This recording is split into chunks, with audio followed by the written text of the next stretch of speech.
Wah. Ya, la, da, da, ba. Hi, everybody. Hello, hello. Happy Friday. Isn't it great? It's the weekend. I'm so happy. Hi, everybody. My name, of course, is Alma Hexblade, your head guild master and chief barista here.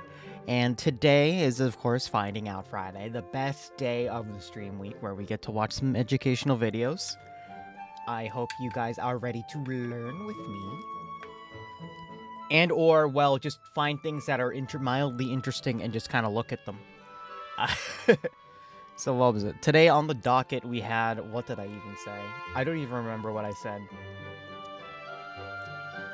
Linux, Hating Suburbs, SimCity, a TI-84, Gauss Rifle, a Hot Wheels PC, crabs, and many, many more, of course. So, I don't know about you guys, but let's get started. I really want to see how these are. So,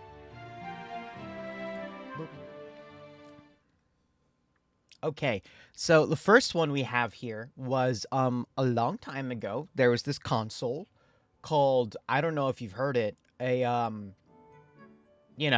PlayStation 2. I don't know, it's pretty retro. And you can do some really cool things with the PS2 and PS3. So let's get started. This is installing Linux on a PlayStation 2. This was like officially supported and everything too.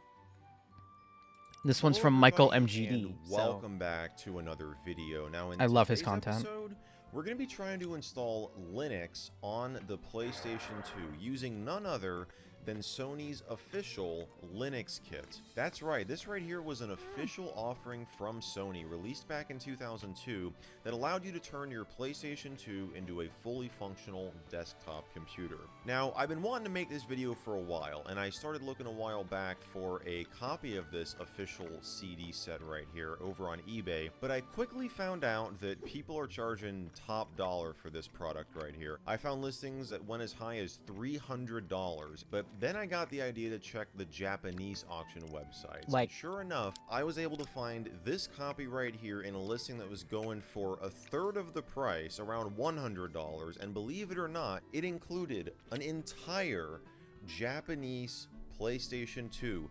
That's right, I was blown away when I actually found this listing. good deal, to be honest. Yeah, but yeah, like, I don't know what happened, but Sony was really good with their like Linux support for some reason. Like, because they had they had some Linux support on PS2, and then they had Linux support on PS3, and then they took it away for some reason because they're jerks. And then, yeah. Because this is going to really come in handy, because just like all other PlayStation 2 discs, this copy of Linux right here is region locked, and it can only be installed on a Japanese PlayStation 2. Oh, they took it away because piracy? Really? NTSC-J, so it ain't going to work on a North American or European PS2 unless, of course, you bypass region locking, which I was originally going to do. But unfortunately, the North American model that I have essentially requires you to install a mod chip. And that's something we could certainly do, but hey, this is going to be much easier. And yes, by the way, I am including the shipping charge. Even after paying the shipping fee, this was still cheaper than buying that $300 listing on eBay. But it was still, you know, a bit expensive, and that's why I want to thank today's video sponsor, Linode, for helping me purchase this and making this video possible. I'll be talking more about them later on. So wait, could you like rip stuff on more about what you would get with this PlayStation 2 Linux kit, because Sony essentially included everything you need to use your PlayStation 2 as a desktop computer, like aside from a monitor. Like was So what happened basically is yeah, it was like, so they could like load PS3, they could like rip PS3 games from the Linux installation. Is that what it was? First up, you got a PlayStation 2 branded USB keyboard. Very, very nice. You can see this is a Japanese keyboard because it actually went along with this PlayStation 2 right here. You also got a PlayStation 2 branded ball mouse. Very, very cool. You also got a VGA cable that could be plugged into the AV out port on the back of the PlayStation 2, and a hard drive, which, you know, certainly going to need one of those, right? But you also had to provide a couple of things yourself. You had to provide a monitor, obviously, and an 8 megabyte PlayStation 2 memory card, but chances are you probably had one of these already. Now, I do want to mention one other very important thing before we get started, and that is one of the major differences between this Japanese PlayStation 2 and my North American model right here. And that is the presence of the PlayStation 2 God, look at those expansion chunky bay. bricks, The man. PlayStation 2 expansion bay was an extremely useful component for the PlayStation 2 that allowed you to install a 3.5-inch IDE hard drive. This is a SATA drive right here. Just imagine it's IDE. You needed one of these things to play Final Fantasy XI back in the day, according to friends. And you could use this hard drive Kind of with fucked a up. handful of PlayStation 2 games that supported it for storing data and things like that. And you needed to have the PlayStation 2 network adapter, which had the necessary ports on the back to connect to the hard drive, and then it would plug right into this. Also, port kind of up here. mildly And it would sit horrifying, nicely on the but back. yeah, It you would know. protrude a little bit, but that's how you would actually set this thing up and get it working. And if you would purchase the PlayStation 2 Linux kit here in the US, this is what you would get. You would get a 3.5-inch internal hard drive and the PlayStation 2 network. Imagine adapter. buying a But the PS2 expansion game and bay coming out with a was hard not drive. present Like, what? on the original PlayStation 2 models, the models that were only released in Japan. Now, this is pretty Oh, typical this for part I Japanese think was companies cool when as they shit, release honestly. a product or a game. It usually gets released in Japan first, and then it makes its way to the rest of the world after that. There are certain exceptions, certainly, but in most cases, that's the what way I love it and is. have, So by the time because the you need to PlayStation 2 install was updates. released here in North America, the expansion bay was a standard feature, but that wasn't the case with these initial versions here. And as an American, I didn't know this, but I was very surprised when I got this in the mail to see on the back, instead of the expansion bay, a PCM-CIA card slot. See, that's cool. Right. And inside of here, Like, hell we have hell yes. the early PlayStation 2 network adapter, which takes the form of a PCM-CIA card. So this is what you would get in the PlayStation 2 Linux kit if you purchased the earliest revision of it in Japan. Now, It you might says be saying, okay, HDD well, on it, how but on earth yeah. do you install a hard drive? Is that an in this Ethernet thing? port There's on no the back? slot for it, right? Oh yeah, The it's for answer networking, is right? You don't. Instead, what you got was this really cool looking external hard drive. You would plug this external right here into the network adapter. So just like the later PlayStation. Oh, 2 that looks models, terrible. it also require the network adapter. Oh, it needed another power input. Oh no, that's terrible. Oh, you can't even replace that. That's gross. Holy shit. Oh man. The later revisions were much nicer because, you know, it was much more compact. The hard drive was contained inside. It got power from the unit itself. You did not have to carry around this external power brick, right, to plug into the back of the hard drive. Sony, you and your also multiple easily proprietary power user-replaceable. bricks. This external hard drive right here, though it looks cool, you see you got right here a warranty void if removed sticker. So if you wanted to replace your hard drive in here, if it died, you're going to void your warranty. We're going to be using this today to install our copy of Linux for the PlayStation 2 Release 1.0. Let's see how simple it really is. Alright, so we're just about ready to go here. I've not tested the hard drive. I've confirmed that the PlayStation 2 works. So we're going to test the hard drive here in a moment. And we're also going to test this very interesting cable here. This right here, you can see, is a VGA cable, right? We can plug this into the monitor. And then these other three run to your standard composite connectors here. It had a separate power button. Like, so yeah, there you go. it looks like a growth on a PS2, which is already a big chunk. This white composite big boy already. Has definitely seen better days, but let's see if this cable actually works. Like, holy So shit. Turn it back here, and we're gonna plug it into the AV out here, and then let's plug this into the monitor here. We'll turn it on. Monitors accept. Wait, did he need a special cable for that? And Do we got monitors accept that? nothing. We really should not be seeing the test pattern here, so that's not. Oh wait, oh, it's flickering. Is the connector just bad? Perhaps the connection is bad. But you know what connection isn't bad? Your connection Connection to one to of today's video sponsors. sponsor, Linode's Okay. virtual servers. Yeah, I gotta put that one on my resume. Linode and Linux go hand So- in hand because they offer cloud computing services that you can use for just about anything.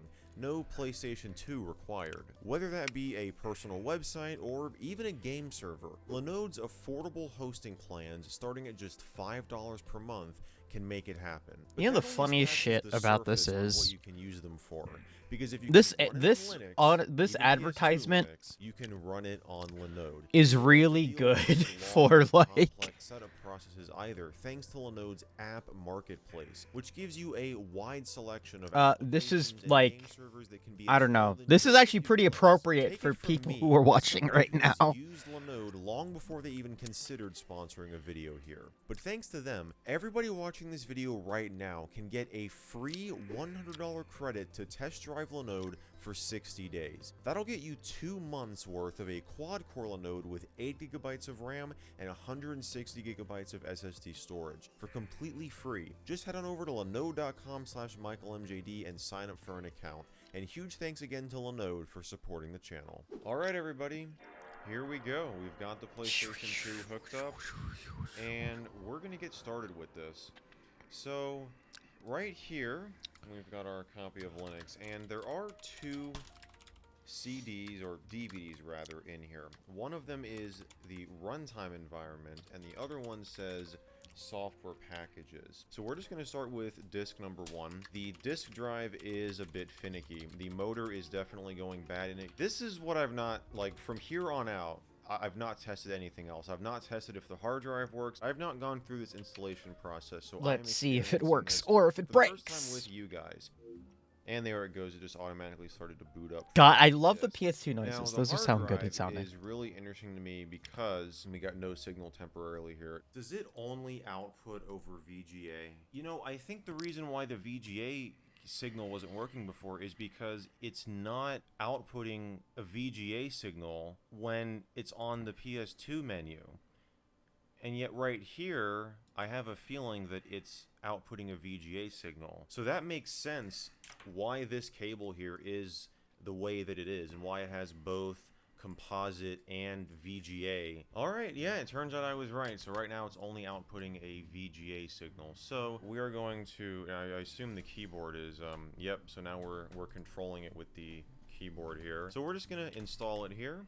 The HDD, the memory card, PS2, and a USB keyboard are needed for installation. Make sure they are properly installed in the console. Okay, so now we got to insert disk 2 to load data. Okay, so we'll eject this, take out disk number 1. So let's grab disk number 2 here, which is the software packages DVD. Oh, and there we go, loading. Perfect. All right. Oh, now we gotta, okay, we gotta put disk 1 back in. All right, mildly interesting. So we'll put in disk number Who would 1. do I this? almost said diskette number 1. Like, who would do this? Was this just like point of, the 90s for the past couple videos. you know, would this just be proof of like? Number 1 is back in. Now, what I'm really interested in Is this figuring just out an how example? this Like, hard drive works, because there why aren't was any this made buttons again? or For switches was it for on the wall development to purposes? power it on. And okay, we got For coding purposes? Screen there. And oh, there we go. It's And, super okay, we got the interesting hard to drive try just came though. on. So we gotta choose a language. The screen is a bit like finicky here. It's really jittering, and I honestly think that's because of the connection. I don't think this cable is the Oh shit! Oh god! It's freaking out. Oh god! Oh shit! Oh fuck! Oh no! Because I've just reset all settings on the monitor. It's doing the same thing. Let me just check and make sure it's seated properly. Alright, so good news, I got it to where it's not jittering anymore. Welcome But you can to see Linux it is PS2. considerably green. Let's see if we can go to color settings, and let's lower the green maybe a little bit. Yeah, it Alright, says so right we're there. good, at least for now. Welcome. So let's go ahead with English. Welcome. That's wonderful. What type of keyboard do you have? Well, we do have a Japanese keyboard, but it is a standard QWERTY keyboard, just with Japanese characters printed on the bottom right of the keys. So we could just go with, let's just go with the US keyboard layout.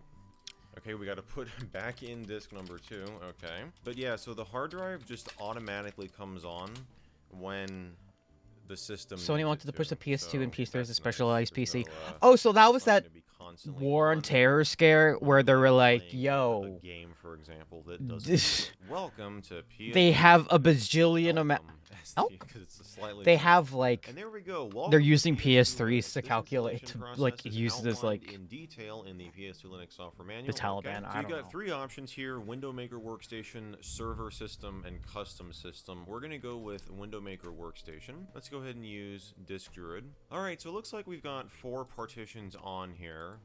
So Cause the PS3 CPU was really good. It was not so we'll tab down to our great for options here at the games, but it bottom. was We're gonna delete, good. and we're going to delete HDA1, delete HDA2, 3, and 4. And then we're going to add, we have to make a native and a swap partition. You see those are the 2 options there on the side. So we'll do the swap partition first. We'll just leave the mount point blank. We'll make the size 128 megabytes. We'll make this the swap partition, and there we go. And then we'll add another partition. We will make this a mount point. This will be the native partition, so we'll do mount point of slash. And what we can do is just leave it at the default size there, and then just do this grow to fill HDD. So the rest of the hard drive will be taken up by this partition. This will be Linux native. And there we go. All right, so we hit OK. Save changes to the partition table. Yes. Yes. Linux installations are this boring. Okay. Now checking for they are in fact actually this boring to install, to use. What condition that this hard drive is in. All right. Host name of the console. This sure is Linux. Really original name, right? And yeah, we're not going to bother the network configuration. The share is Linux. This is the default setting here. So it's going to ask us what time zone we're located in. We'll just select Japan here. Does Japan only have 1 time zone? I thought they had more than 1. Pick a root password. Okay, we'll do this as MJD. We'll make this ultra secure, right? Oh, must be at least 6 characters long. Okay, MJD, MJD, MJD, MJD. There we go. And so now it's going to prompt us to create a user account that is not root, and we are getting some drive activity. We'll need to turn on swap space immediately. To do this, we'll have to write your new partition table to the HDD immediately. If answer yes here, you cannot go back to previous steps anymore. Is that okay? Yes, that's fine. So now it's going to, I assume, format the drive there. Yep, there you go. Formatting swap partition with bad blocks checking. It takes several minutes to complete, depending on partition size. Press Control-Alt-5 to look what's going on. Oh, Control-F5.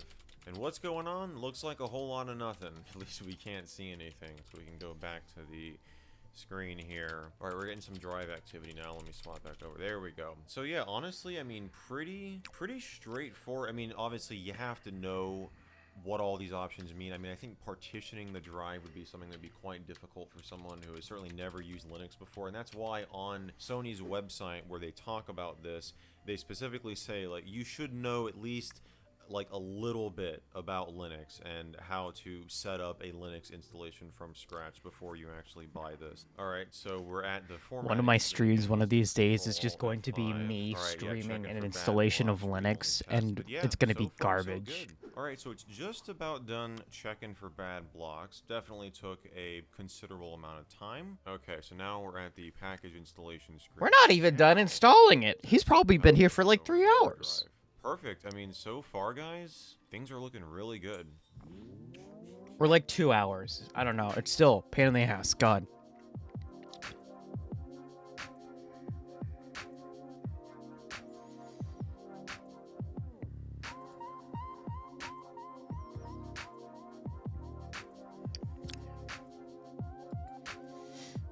Alright, good news. It was able to copy everything over to the hard drive without any problems, and now it's asking us to insert a memory card with no data into memory card slot 1. So we already have that in here, so we're just going to hit enter. Congratulations, installation is complete. Press the enter key to finish installation, then insert the disk 1 and restart the console. There we go, we just loaded off of the disk.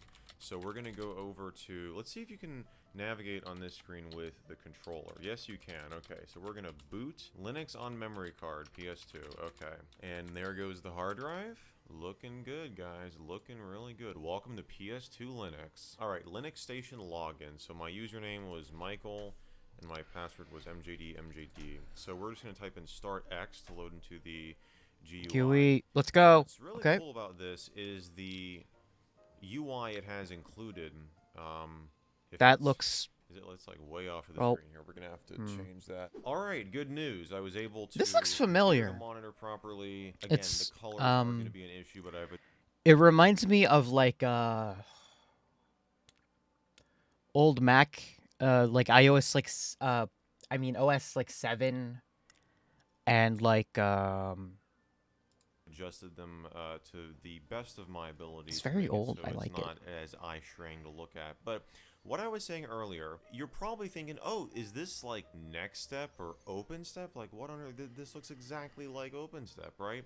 Well, it's actually called Window Maker, and Window Maker, as it says, is a part of the GNU Step project. So this is a component of GNU Step, which was The essentially performance an is initiative to pretty try and good, at create an least. I mean, it's not going to do implementation of transparent windows for OpenStep, shit, but it was but completely free and available for that's anybody fine. to use. And so that's what we are running here, and I think it's pretty cool just on that alone that it chooses to use Window Maker as its graphical environment here. So if you've used Next Step or Open Step before, you'll feel right at home. So we can go through here, and one of the It things we can looks do like is the launch. graphic, I believe this like the right here GUI would is have been the Window Maker on the like preferences. And so this is where you can customize all sorts of SGI stuff. components. You can change how certain things look. You can change how the UI behaves, and pretty useful. You would definitely want to go in here if you were planning on using this as a primary or secondary machine. I mean, you probably wouldn't use a PlayStation 2 as your primary computer, but I mean, hey, perhaps someone out there did who had literally nothing else and was able to get their hands on this kit. So you'd really want to spend time in here customizing this to your liking. But it's been a while since I've used Next Step and Open Step. I don't own any Next hardware. I am constantly on the lookout for Next hardware, but it is pretty rare to come by. But if I ever find a Next Cube or a Next Station out in the wild, you bet I'm gonna buy it if it's for a really good price. So if we right click here, we get our little applications menu. We can go to info, and let's open up the info panel. So this gives you more. So can you information technically about the install version other of stuff GNU on Window here, Maker. or This probably is, not? This is version 0.6. Because And yeah. of course we have GIMP on here. I find this kind of funny. It's the only program here under graphics. So let's launch GIMP here. Let's see what version this is first of all. Let's see. So 1995 to 2000. Program is free software. Yeah, it was like if you developed for it. I mean, they managed to get GIMP running. Okay. So I don't even know what version of GIMP. Oh god, it's GIMP 1.1. What are they on right now? It says, check out this old logo here and the old type. Oh my gosh, that is beautiful. The latest release is wow, this just got super. Oh wow. So let's see what GIMP looked like back in pre-release 2.99.8. Welcome to the GIMP. Nearly all image Holy operations crud. are performed by right-clicking on the image, and don't worry, you can undo most mistakes. Most. Wonderful. That is our tip of the day here. Yeah, you got all your windows here, all your different components. You got your tools over here, tool options, brush selection. So let's go ahead and make a new document here. This is absolutely the thing you want to do when you spend all this time installing Linux on a PS2 is open up GIMP and just mess around with Mario Paint looks different. So let's see here. Gosh. Do It's been a while since I've used GIMP. Yes, I'm a Photoshop user. So, I mean, I know how GIMP works. And yeah, good to know GIMP had the shit UI. Well, the problem with GIMP with the shit UI is I think, like, the palette style thing that Photoshop has is, like, copyrighted or something. Let's go with open. I mean, if not, it's okay, because this is still shit. Oh, okay. This still has and always been are available then. Let's go with always clean, just shit. We're gonna keep it clean on this. And yet Kirito looks fine. Okay, so yeah, no, it's just GIMP being shit. I understand now. And yeah, I think that's looking good. Okay, so it wasn't able to find a font apparently. Okay, so maybe we can't use that font. All right, let's just try.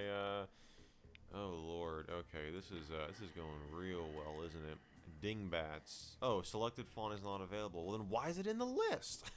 Let's go with this one maybe. Well, I don't see any text, do you? Oh, there it goes. Okay, it just took a little while to process there. That's all good. Apparently, I've moved the entire document, like, off the screen. It's like, I can't tell how much of it is his being, like, okay, apparently I made two... I don't want to say incompetent, but, and not knowing how to use GIMP versus GIMP being bad.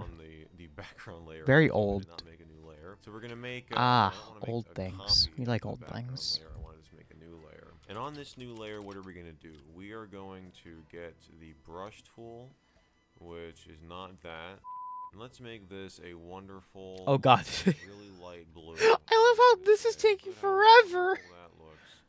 It is having trouble. Oh, sweet god. I Oh. wanna Oh. drag like down Oh. to make a J. Yep. Okay. We'll just leave it like that.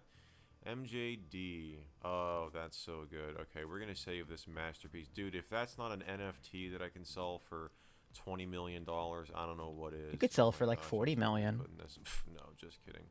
Oh, I did. Whoops, did not want to do that. All right, so we got new and open, but we do not have a save. Let me just do Control S, maybe. There we go. Okay, I was not able to find. It's probably like somewhere. But anyways, we'll save this to. Let's just do it in the home directory. That's fine. And in theory, he And can we'll just take out the call hard. this Wait, no. NFT. Wait, how are you supposed to get stuff off this, though? I just realized that. Because it connects with some dumb proprietary connector to the PS2.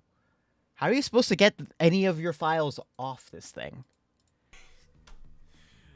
Save. Oh, unknown file. Yeah, we gotta add an extension here. Let's save this as a PNG. Image should be exported. Okay, and that looks good to me. There we go. There's our wonderful NFT.png. And so now we can open that up if we want to. What a great... But yeah, one thing I am going to do is move GIMP over here to the dock. But yeah, the dock here behaves just like you know it in Next Up and OpenStep. We can drag it off the screen. Oh, wait, the PS2 had... Well, yeah, but does it know how to use the USB ports? Like, is there support? Like, did they support it? Because the USB ports are already for the mouse and keyboard. I did want to point these out. So you go to Appearance here. You got themes So, and style. So yeah, I mean, okay, yeah, I guess it had to be like a Noah support thing, but completely change the theme here. we will keep going. The windows a little bit, so we can go ahead and open up. Let's open up GIMP again. Like, I don't know if it supported like USB hubs or how. This window open. Let's go back. Like, let's go to Appearance. Let's change that. If it needed it, because it would need to supply more power to that. I don't know. Yeah, some of these themes are pretty cool. So let's set that to checker maybe. Oh god. Super nice. Oh god. Gosh, that is wonderful. Oh, that's great. Okay.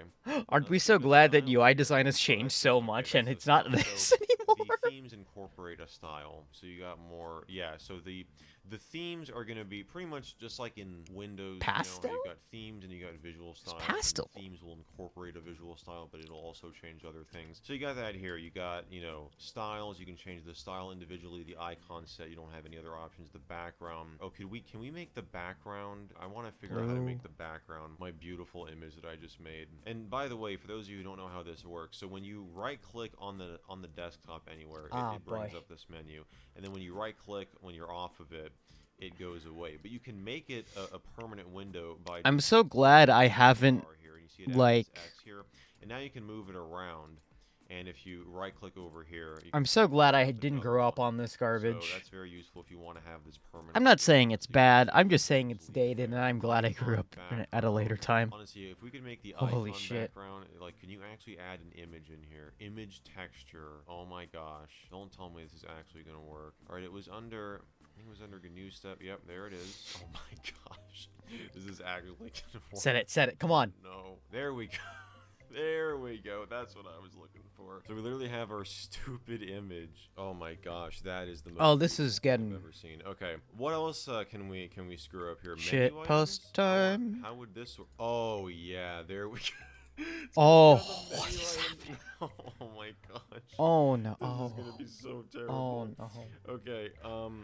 It looks like that yeah, jazz let's make this design the that's title on the bar like the of paper menus. cups. It's just applied over there. Okay, window resize bar. We're just going through Like, all these here. oh, This is how oh, Window oh. Maker and Next Step and OpenStep is designed to be used.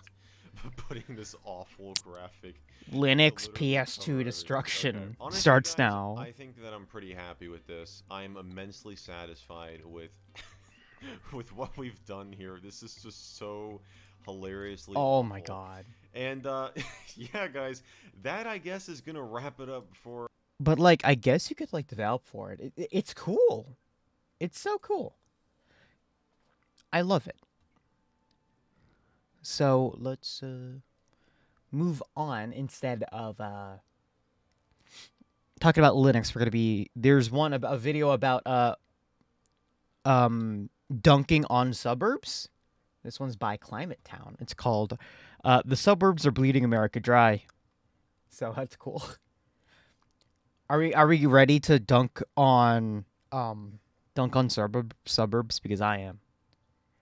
When I was growing up in the suburbs, one of my favorite activities was to run around in my backyard as my friend John tried to shoot me in the head with a BB gun. Now, I don't want you to worry because we did switch places every couple of shots to make it fair, and obviously neither of us is blind because we could never shoot for shit.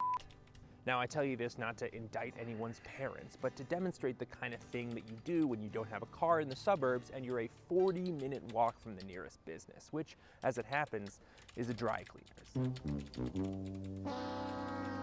And I know it's not exactly a hot take to say the suburbs are boring, but in the next 30 years, America's population is projected to expand by 100 million. And if we try to spread all those people into suburbs, that means turning millions of acres of this and this into this. Well, I love the future of also housing. build things like apartments and townhouses, Oh boy! high-rises and duplexes and high-density housing for people who want it.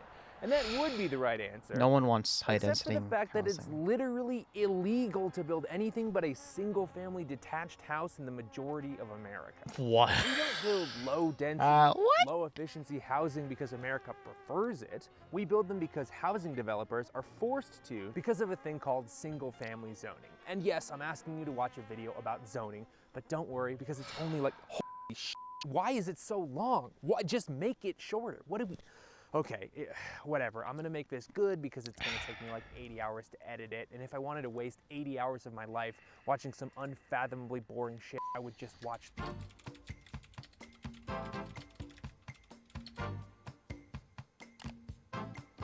As the American population expands and we're simultaneously trying to avoid being burned to the ground by climate change, we've got to be smarter about how we do housing.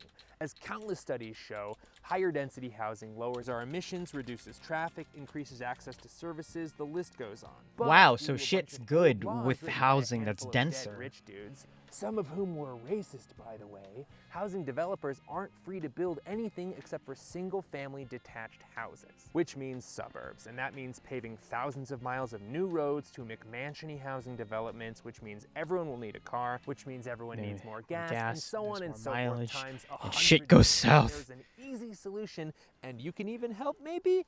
And speaking of help, I have enlisted the help of a personal hero of mine, city planning genius Jason from the YouTube channel Not Just Bikes. Hey, I'm Jason from Not That Just was Jason from Bikes. That was Jason from Not Just Bikes. He's the brains, I'm the me, and me am Raleigh Williams, climate science and policy master's degree recipient. And, Oh, guy wow, with the okay. second lowest belt in Taekwondo. So, watch yourself. And this is the Good story job. of how the suburbs. He are can bleeding maybe America, kick my ass. featuring Not Just Bikes. Welcome to Climate Town.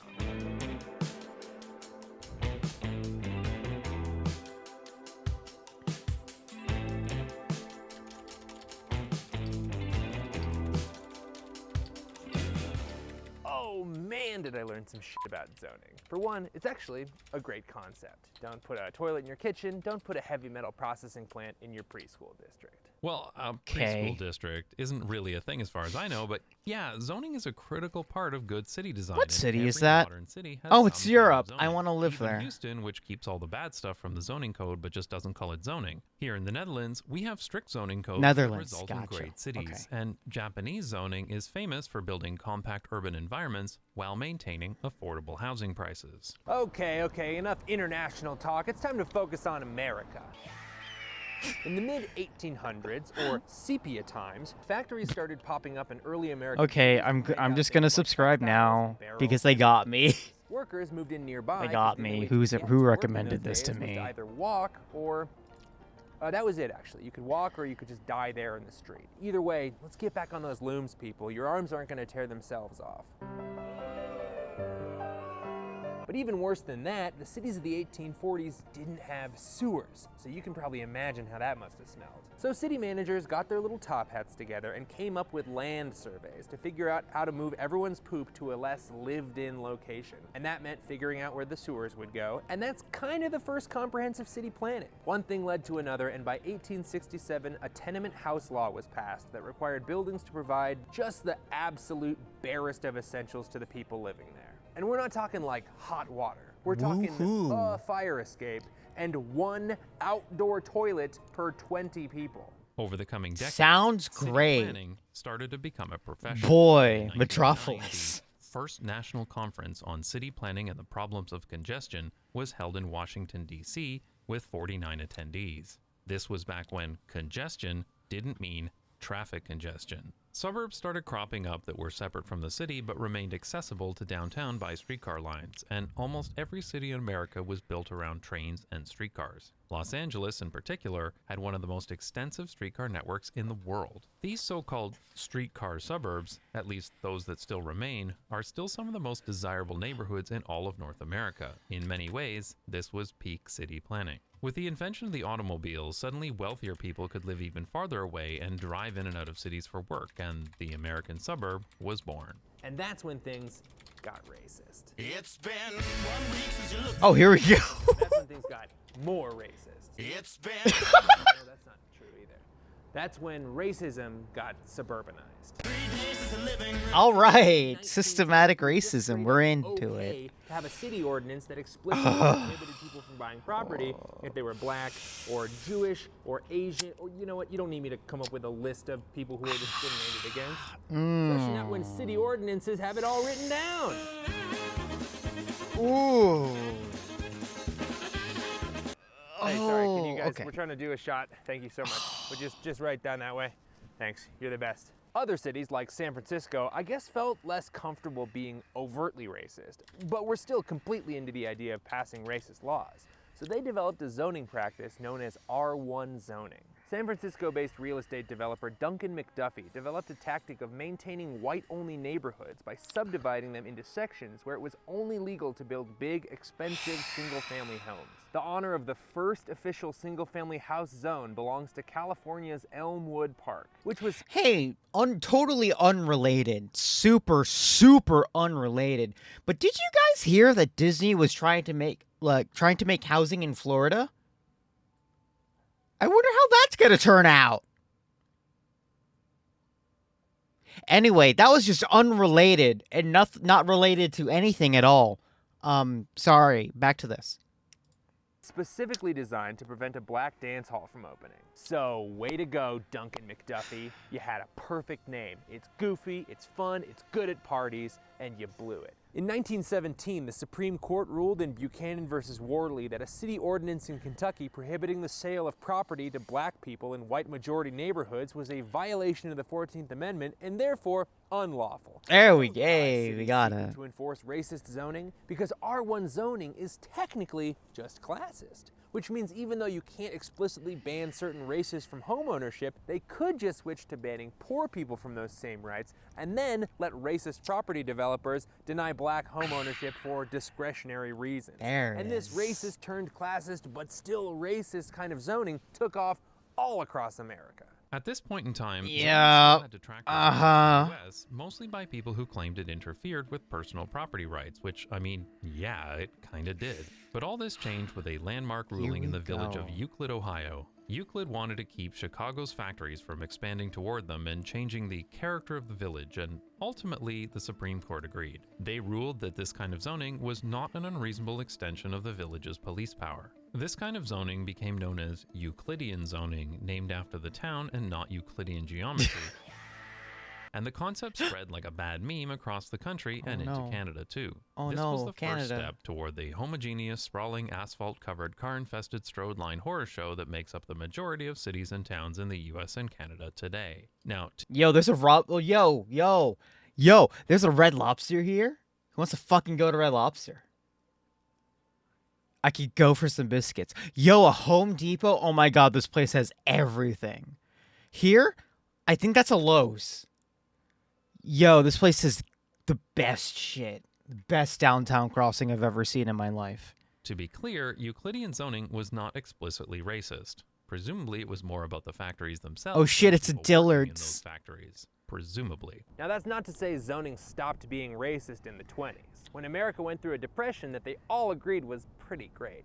FDR came out with the New Deal, which included a hot Looks like little shopping number areas called the near me. National Housing Act of 1934. Izzy, do you live in Hell Zone? Homeownership tools for Do you low live in income Hell Americans like World? the 30-year mortgage and low interest loans guaranteed by the government. Unless you happen to live in a neighborhood with too high a percentage of foreign-born or Negroes, according to the U.S. government. In which Shit, case, fuck. You couldn't get a loan because you lived in a red zone, which I can't, like, sometimes I'm just, like, very shocked at the amount of just blatant racism sometimes, like, things are. Just like, oh, you can't do this here. Why? Because of your race. I'm like, okay. is I live in the red suburbs. line. Yes, it sucks. Please So, come okay, over here yeah, to the... maybe a racist law from It's the early closer to 1900s inner was city. invented to keep non-white It's not people from terrible. property ownership may have We have a accidentally walkable determined how place. almost all housing would develop in the most powerful country in the world. And fine, it is a little ironic that we are not free to build apartments or townhouses in most parts of the freest country in the world. But are those things really preventing us from acting on climate change? Yes. Yes. Super are. Now, I just want to say, there's nothing inherently wrong with wanting to live in a detached single-family home. Some people love them, and to that I say, whatever gets you out of bed in the morning, brother. Brother, I'm aware of how destiny is gonna take its course, brother. I need But the roommates fact because that I only get 700 a 75% month of for all income. residential Ah, land I is zoned see. for only detached single-family homes leads to a real problem when it comes to trying to keep our carbon dioxide emissions down and stave off early onset climate change. The suburbs represent less than a quarter of the American population, but are so energy intensive that they account for more than half of all household. What's urban core? Is that a game? Is that a music genre? Greenhouse gas. I want to hear Detached music houses genre. are the least efficient kind of housing to try to heat or cool because they're leaking energy from all four sides simultaneously. The heating and electric bills in detached single-family houses are consistently higher, which leads to power plants burning more fossil fuels, which means more carbon dioxide emissions. And I it didn't also really leads know to this things part, but like that's so black. cool. And that's just right now. Imagine a few more decades of being forced to move out and out further instead of just building up like 4 stories. See, when you build up, you build stairs, you build elevators, and sometimes just fireman poles. But when you build out, you build miles upon miles You of build roads and streets, shit. which I recently found out is the plural of cul-de-sac. Who knew? Wait, what? Coles the sack? Holy shit, you're right. How did I not know that? Those roads get built right over dirt and The plants, fuck? and once it's asphalt, it no longer has the trivial quality of being able to absorb rainwater to prevent things like And flash then things are floods or flooding, water and then pollution. oh god, no And hell. construction of a We single live in hell. mile Yeah, in it's getting America worse. We adds live in 4,000 hell. Tons of carbon dioxide to the atmosphere. Building out instead of up is an excellent way to ensure we blow past every single emissions reduction targets from here until 2050. And of course, once you have roads instead of stairs, you're putting thousands of cars onto those shiny new roads because Here we those suburbs go. are almost universally cut off from functional public transportation. There are sometimes bus routes, but decades of underinvestment in public transportation means a 15-minute car ride becomes a 2-hour commute via 3 buses, a light rail, and a goddamn rickshaw. And of course, all those cars need someplace to park when you're at work, which means parking lots, which means concrete and carbon dioxide emissions, a reduction in natural spaces that can absorb that spike in carbon dioxide, and a sharp increase in places for the sharks and the jets to knife fight to the death. Yeah, honestly. New And as carpets things are spread 5 farther over and 1s farther out, and access to everything from housing. food to medical services. Oh, it and sounds emergency so services great, gets more Brandon. expensive and more carbon intensive. Oh And man. just to be clear, eliminating R1 zoning Ooh. does not mean eliminating the single-family detached house. It just means developers are literally allowed to build something other than a detached house if people want it. Since only 25% of all residential land is allowed to be not a house, developers are fighting over scraps, and the ones who are winning those fights are often the bougie high-rise developers with the lawyers and the money to wade through mountains of of red tape and secure artificially scarce land rights. And that leads to this distinct feature in American cities. Suburbs, suburbs, suburbs, and then boom, skyscrapers. I like the Out of skyscraper. nowhere, you hit the end of the R1 zone and it's chaos. And it's basically this way in like every American city. In Europe, it's very common to see a wide range of different building sizes: single-family homes, duplexes, 4 to 5 story mid-rise buildings, and even the occasional larger apartment or condo building.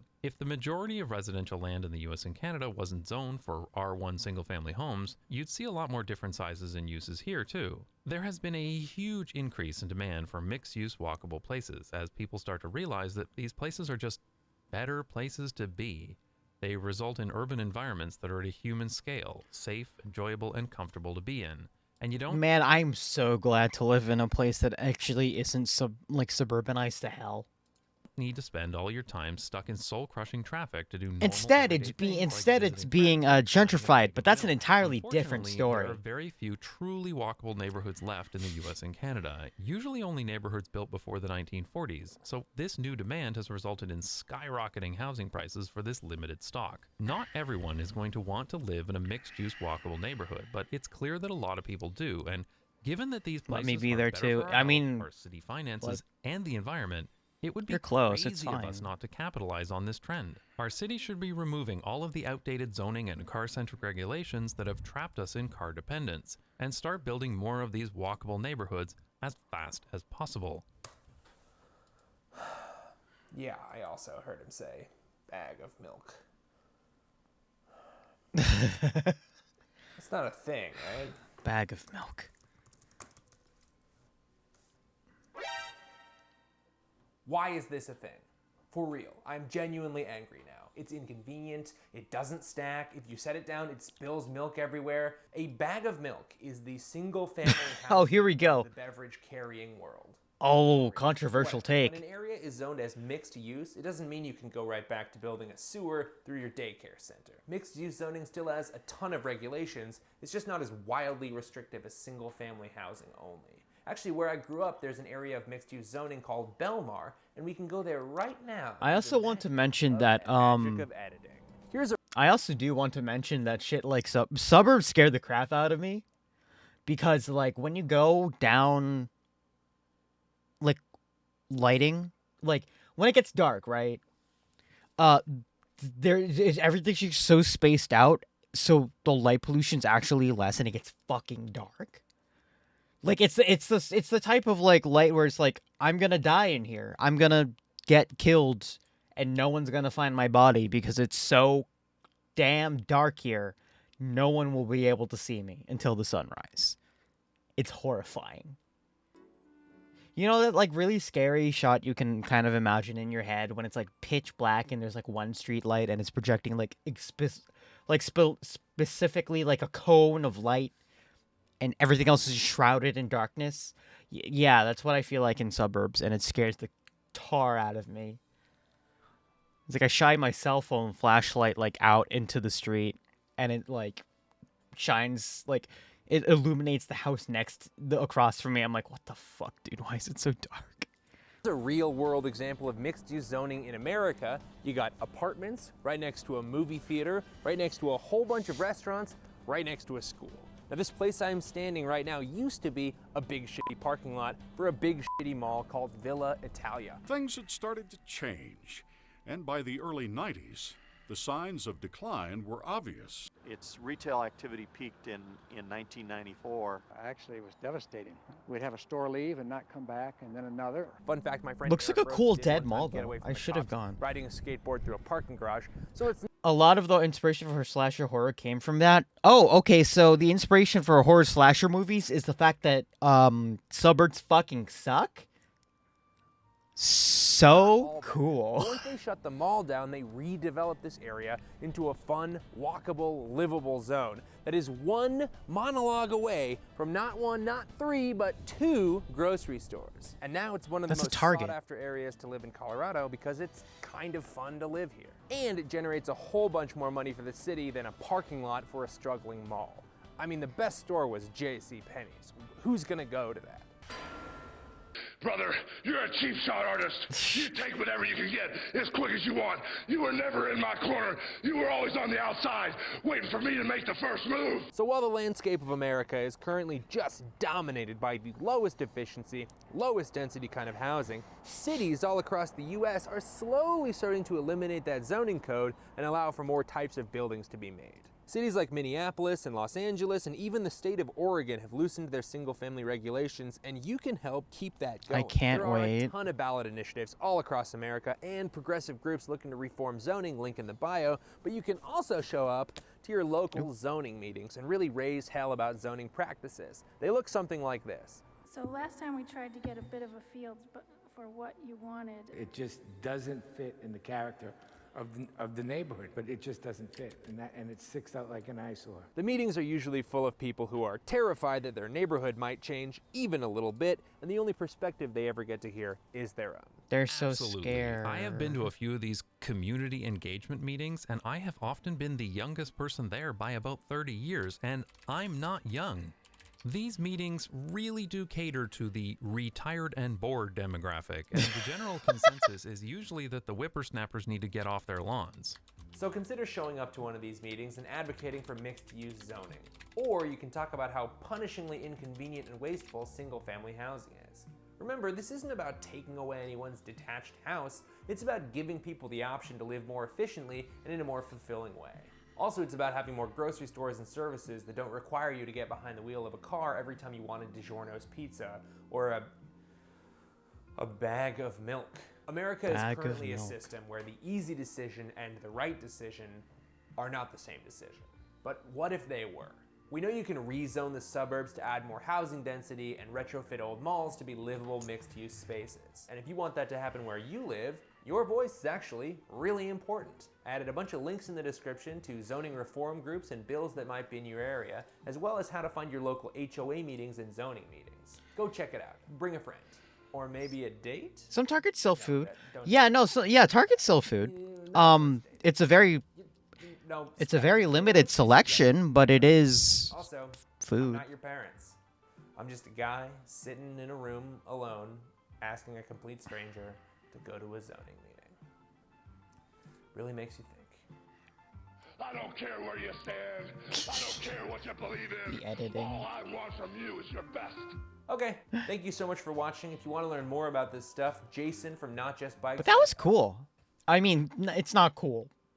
You know, suburbs suck. They suck so much. I think the only thing that doesn't suck about suburbs is the fact that you basically just can kind of have own a lot of arcade shit in your house and no one will care. So that's cool. But that's really about it. Okay. Next video. Oh, it's another one from the cool boy CoffeeZilla. We're gonna roast some shitty startups. Who wants to roast some shitty startups with us? Let's go. Ladies and gentlemen, welcome to a special episode of CoffeeZilla, where we'll be roasting the worst startups of all time. And we'll be answering the age-old question, does everything need to be redesigned from the ground up? Should we ever stop and think, not can we build this, but should we build this? Has Silicon Valley just gone too far? We're gonna answer all those questions in this video, but before we do, this video is actually a partnership with our friends at Mischief. You guys may remember the name. I featured them on an episode of Marketing Mondays. Anyways, long story short, I guess being a sycophant can get you somewhere in life, Mom. Because the Mischief team actually called me the other day and told me they wanted me to review one of their drops. I said, Theranos is horrifying, though. So, you know what? They said nothing. Okay. Slightly Tis less horrifying. excited, but you know what? I freaking love this company, what they do, so I'm in. A day later, they sent me this. Their never before newest drop. Okay, relax. It's just a box, right? To give some context, ignore the if you know how sponsorships. Mischief works, they call themselves an art collective, which is like a I'm just gonna company really that's ignore bad the at making money, sponsorships. which technically makes me an art collective too. And Mischief's whole thing is that they do a new drop every 2 weeks, never the same drop, and they can be about anything. And this is their 50th drop, which they call Dead Startup Toys. Ooh, and it looks like okay. from their website that it's basically an homage to all the iconic startups. You can see these terrible products are in heaven. Are you now. guys I already ready recognize for the a cute few shitty of things? them. And yeah, basically. Well, they're took cute the because they're products small, themselves and but made some of these miniaturized guys were, like, versions of them incredibly to remember horrifying, them you by. know? Because let's all be honest, a failure as big as Theranos will never be truly forgotten. And in conjunction with this launch, they wanted someone to roast these startups, and they picked me. So let's open this guy up. Let's start, baby, with the Juicero. Maybe we should just check out their marketing real quick and remind people what the Juicero even was. Making juice. Do you guys is remember easy. how bad the Start by Juiceros? taking a stroll down to the neighborhood farmers market. Buy about $50 worth of organic fruits and vegetables. Don't forget to bring a tote bag. Dig your juicer out from the back of your cupboard. Realize there's still a part missing. Okay, I think I know what they're getting at here. Making juice is annoying. So, okay. There has to be a better way. You've told us the problem. Sell now us show to us sell what it the to me. solution is. What is Over this? enthusiastic I'm person. Sorry, I don't know what that word means. It's What's a new word. Juicero? Okay, define it for me. Juicero, the best juice ever. What comes Oh, out of nice. a 3 Juicero is months. so fresh that it Yo, shouldn't even Izzy, be called thank you. juice. It should just be called, I don't know, squashed produce, because that's what it is. You know what we call liquid from squash produce? It's juice. Our founder, Doug, is straight up made of juice. Literally, there's juice in my veins. There's juice in my veins. I would have known this thing was a fraud from the start. Anyone who goes, literally, there's juice in my veins, that person cannot be trusted. Promise you that. Huh, okay. The Juicero team have taken care of everything. Not just the washing, the peeling, and the chopping, but the growing, the harvesting, the washing, the refrigerated transport, the inspecting. Did we mention the washing? The packaging. And finally, delivering to your house. Bro, 90% of that was what you do when you go to a grocery store to get the items. I'm confused. I drink juice. Juice is good. It's fine. It's just like we're talking about like pressed juice, you know, like more than just, oh, I'm just gonna drink some apple juice, you know, like like the fancy ones, the expensive ones, the ones that cost like $4 a bottle for no fucking reason, and then you for some reason get like one that's like 3 times the quantity for like $9, and you're thinking, well, shit, it's either just buy a couple of the small ones and pay more, or just buy the thing and just drink from a glass. Okay, so actually, here's the thing. You watch this commercial, even now knowing the ending of Juicero, and you're like, damn, this looks nice. So what's the I issue? just buy a lot of What cranberry. was their Yeah, problem? cranberry juice is the Well, good shit. basically, they over-engineered themselves to good. the max. They have these like smart packets, which you can see on screen right now, with like chopped veggie products in them that you supposedly needed this fancy $400 like machine from the future in order to squeeze. This thing right here, you put your little sustenance package in there and it just squeezed it for you. It But the looks problem so is you didn't actually need it. boring and Turns dull out in there. You could take these little packets yourself and squeeze out just as much juice into a cup as the machine could. Like, look at this. This is the hand squeezed one, and this is the machine squeezed one. Basically, yeah, you $400 to get a drop more of juice in your cup. And honestly, at this point, I mean, I'm looking at this and it's like, oh, this is just pre-juiced juice with an extra with step. Like, if you're just going to squeeze Bleh. juice from a bag into a cup, why not just buy, you know, like this? Juice. It doesn't make any sense. Anyway, so that's Juicero, guys. And here's the little miniature version they sent Look at me. the little It even, toy. opens up to reveal the legendary juice packet, guys, that you definitely should not be squeezing, guys. Wow. Up It's a next, cute we little have toy. The coolest cooler. Let's take a look at the ad that got them $13 million on Kickstarter. That's the sound of a cooler coming down off the shelf. It's the sound of imminent fun. So why haven't cooler designs changed? Why do all these Kickstarter ads suck?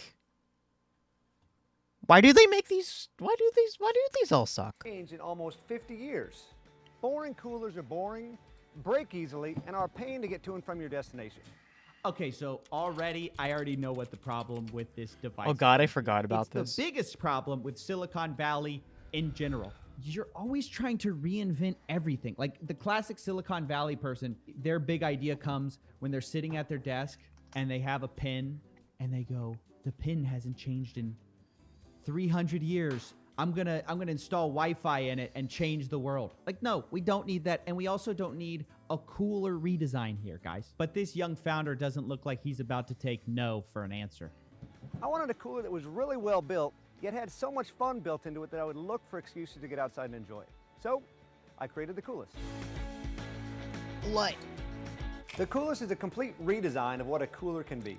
First, you've got this 18-volt rechargeable blender. You don't... I never understood this part. Like, out of all the things here, I never really understood what the fuck this thing is. Like, why? realize the number of places you could really go for a blended cocktail or smoothie until you've got a blender built right into the lid. Alright, I'm not gonna lie, that's cool. They also said they had a removable Bluetooth speaker. Coolest comes with a removable Bluetooth speaker that connects to any smartphone to wirelessly stream music from up to 30 feet away. See, They also that's said it's actually got a fine. USB charger in it. Okay, this is where it's starting to get really weird. That's You're trying to also design a fine. Swiss Army knife cooler. It's like installing HDMI ports into your tire. It doesn't make any sense. It's like you can do it. It doesn't mean you should do it, right? And that's this whole product. It's just way over engineered for a basic cooler. It's got LED lighting. It's got tie-down bungees. It's got reusable plates. It's got a knife. It's got a removable divider. All told, this thing... I never really sure about the knife. Like, honestly, I don't understand why people were shitting on it other than their business practices, because, like, all these seem pretty good. Like, although... Oh, a knife. It had a knife and a cutting board, which was also a divider, so you can, like, cut things for the, you could prep stuff. I don't know. Like, honestly, like, when I put it that way, like, it sounds fine. Probably assembles like a Lego set with 1,000 different pieces you have to assemble together. And it turns out, well, it was a little harder to manufacture than they originally thought. And these Kickstarter backers ended up waiting years before they got their product, with a bunch of them never getting it at all. Basically looks like... Yeah, this was the shitty part. This was the annoying part. For nothing. Actually, I shouldn't say nothing. They actually got investigated by the Oregon Department of Justice. So that's something to put, a little feather to put in your cap there. So yeah, I'd say that is well deserving of the award here of one of the top worst startups of all time. Or Kickstarters in this case. Oh, look at this thing. This little comes with wheels It's and everything. cute. All right, this is nice. More functional than the actual thing. Anyways, that's it for the coolest cooler, I suppose. Up next, we have Jibo. Yo, Jibo! That is not Amazon or Google. I love And it's Jibo. probably going to fail immediately. Look how cute. Cause Hold of on. death, Let's see. price, Look and how cute he is. non-functionality. Let's take a look at their marketing. This is your house. This is your car. This is your toothbrush. These are your things. But these are the things that matter. And somewhere in between is this guy. Introducing Jibo. Right off the Look top, at I him. hate the listicle where you're telling me what's in my life. This is your house. This is your car. These are the things that matter. Your family. Here's a $900 product that doesn't matter. A robot that nobody asked for to spy on you all the time. Yo, dude, if I wanted somebody spying on me in my living room, I'd just ask Alexa. I mean, why do I need this? Please explain it to me. Go. The world's It's first cute. family robot. Say hi, Jibo. Hi, Jibo. When was this made? Oh, it's 2015. Yeah, this is like in I love the tech baby. optimism world. Back when we thought robots were going to help us instead of displace us. You remember those days? Good times. It was a Now, cute it baby. seems It like just they're didn't have gonna enough definitely support. Be bringing on the apocalypse. Jibo helps everyone out. Look throughout at their day. him. He's the world's best cameraman. By intelligently tracking the action around him, he can independently take video and photos, so that you can put down your camera and be a part of the scene. Jibo, take the picture. Bruh, best cameraman? This photo's overexposed to hell. I don't know what you're talking about. He's a hands-free helper. You can talk to him, and he'll talk to you back. So Grandma's carrying him around everywhere he goes. And what is he like spying on what her recipe here? you don't have to skip a beat. Excuse me, Anne? Yes, Jibo. Melissa just sent a reminder that she's picking you up in half an hour to go grocery shopping. Excuse me, Anne, I can't let you do that. I can't let you leave this house for your safety. I guess this is a robot that's going for that like almost humanistic natural feel, which I don't know about you, I don't like. I don't like this like robots are your friend thing. They're not your friend, okay? But anyways, who cares about this marketing? What's Robots the point? are your friend. Well, it promised to be able to like do all these things, and it got there and was basically dead on arrival. I mean, the functionality was extremely limited. It was $900 compared to Amazon Sweatshop, which can crank out Alexa for like $1. And just in general, it was just outcompeted in every single conceivable way. And again, even with this image, I'm just like pissed off. Like, what are you setting Jibo down at your dinner table? You're going to hang out with Jibo all the time? I don't get it. I don't like it. A bad idea. This is the same kind of thinking that got us here, where we're mass producing Sophie, the strange, uncanny valley robot to solve That human one's loneliness. different. But anyways, here's our lovely. But also, Jibo like toy you say here. that, but Oh, like, that's kinda cute, right? like Coffee says that, but like, those things were really fucking cute. They were really cute. They were really, like, software-wise, of course, yeah, no, they're no Alexa or other home assistants that I don't have in the house, but like, these things were cute. Like, yeah, if she was cheaper, I'd hang out with them. Anyway, Nell, hello. Welcome, you guys. Welcome to your little light party. Hello. Take a seat, enjoy yourself. I can't type. That was not the right command.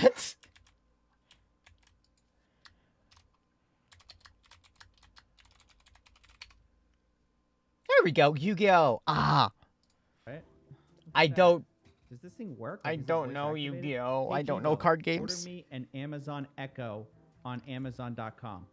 About as useful this toy as the Like, it actual was Jibo. cute. You can And see I don't know, I had maybe had a more personal relationship because with their headquarters was near where I lived, and I remember people talking while I was in Witch College about like wanting to work at the company because it was a cool AI We thing. have the Theranos Mini Lab. So, ladies like, and gentlemen. I don't know. Long-awaited. Jibo I knew Jibo this has a was special place in because my heart. This is an all-time great. It was supposed to revolutionize the industry of, you know, taking vials of blood. Instead of taking whole vials, you're supposed to just get a drop, and magically this little black box device was going to tell you everything about your family history and, you know, your vitals. Anyway, let's take a look at their marketing they put together for us. Basic human rights. People don't even know that they Something to have watch. Oh, here we a basic go. human right to be able to get access to information about themselves and their God, own I hate her eyes. and change their lives. I want information about your body. She honestly kind of looks like a lizard person.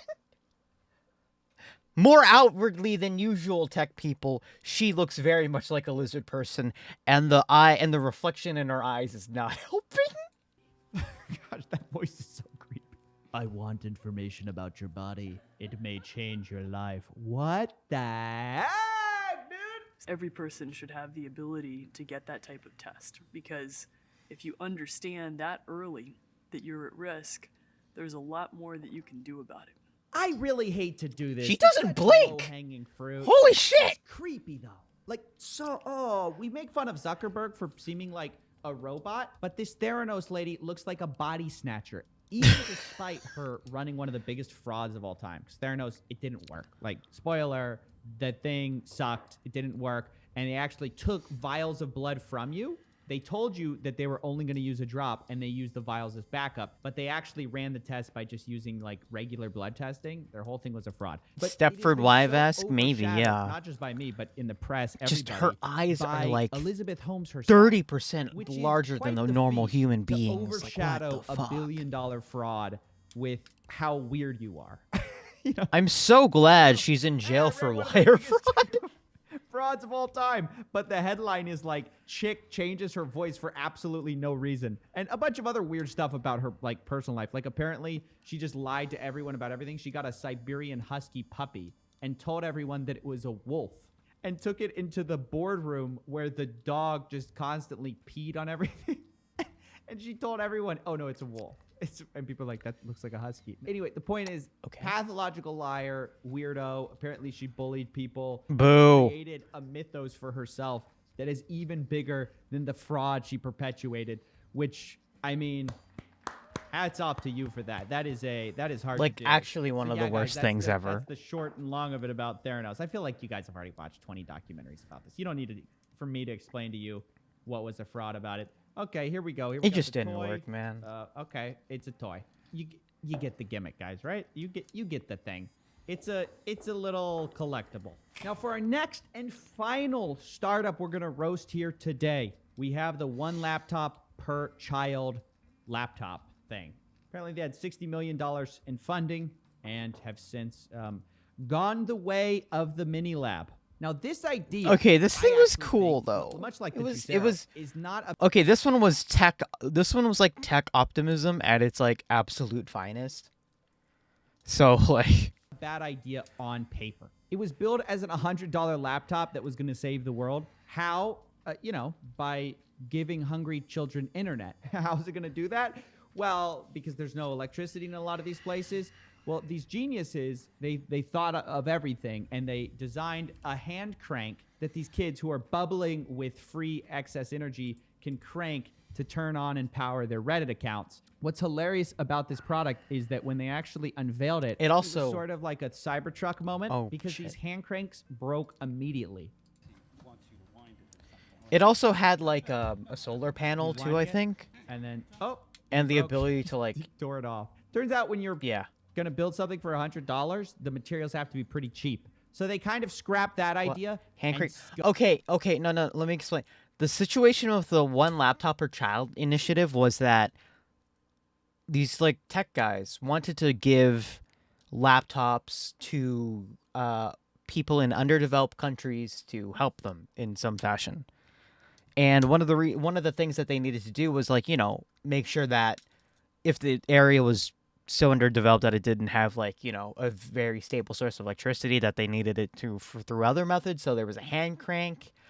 There was regular charging, of course, and then there was also solar panels. Like, you think of like a rugged laptop, but also for kids.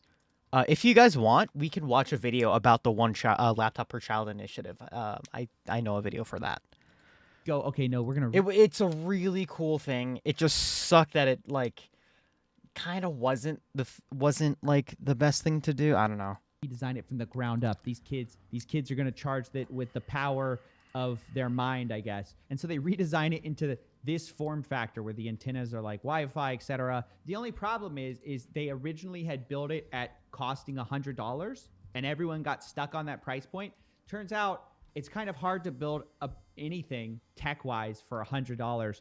So they failed, and the repitch is like, this is the $150 laptop. Yeah, that didn't go so well. And people quickly outcompeted them with like new netbooks and Chromebooks and all that kind of stuff, which actually had Windows on them as opposed to, they had some weird operating system here. So yeah, a very like tech optimist kind of idea. We're going to give all the kids internet, we're going to give all the kids laptops that was met with the actual price of goods and also was crushed by expectations that they themselves set. And that was actually, I think that's a reoccurring theme in this whole thing, right? All of these things, they set up expectations that simply couldn't be met, and or they over-engineered, over-promised, and ultimately under-delivered. But yeah, okay, let's unveil the last one. Oh, it's kind of a larger one. That's cool. It was a cool idea. idea. A lot of detail. Huh. Look at that. It just What's going on? sucked. Oh, nice. All right, that basically does it. Big thanks to Mischief for partnering with this video. And now I'd like to actually review maybe not the startups themselves, but actually the things they sent me, which are these toys. So who? Okay, so let's. I feel like there's like people don't know about the one laptop per child initiative because it was like early 2000s sort of. So let me bring it up. Hold on.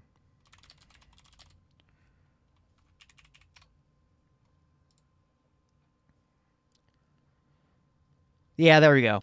So, this video will explain it. It was a cool idea. It just like too optimistic, maybe. I don't know.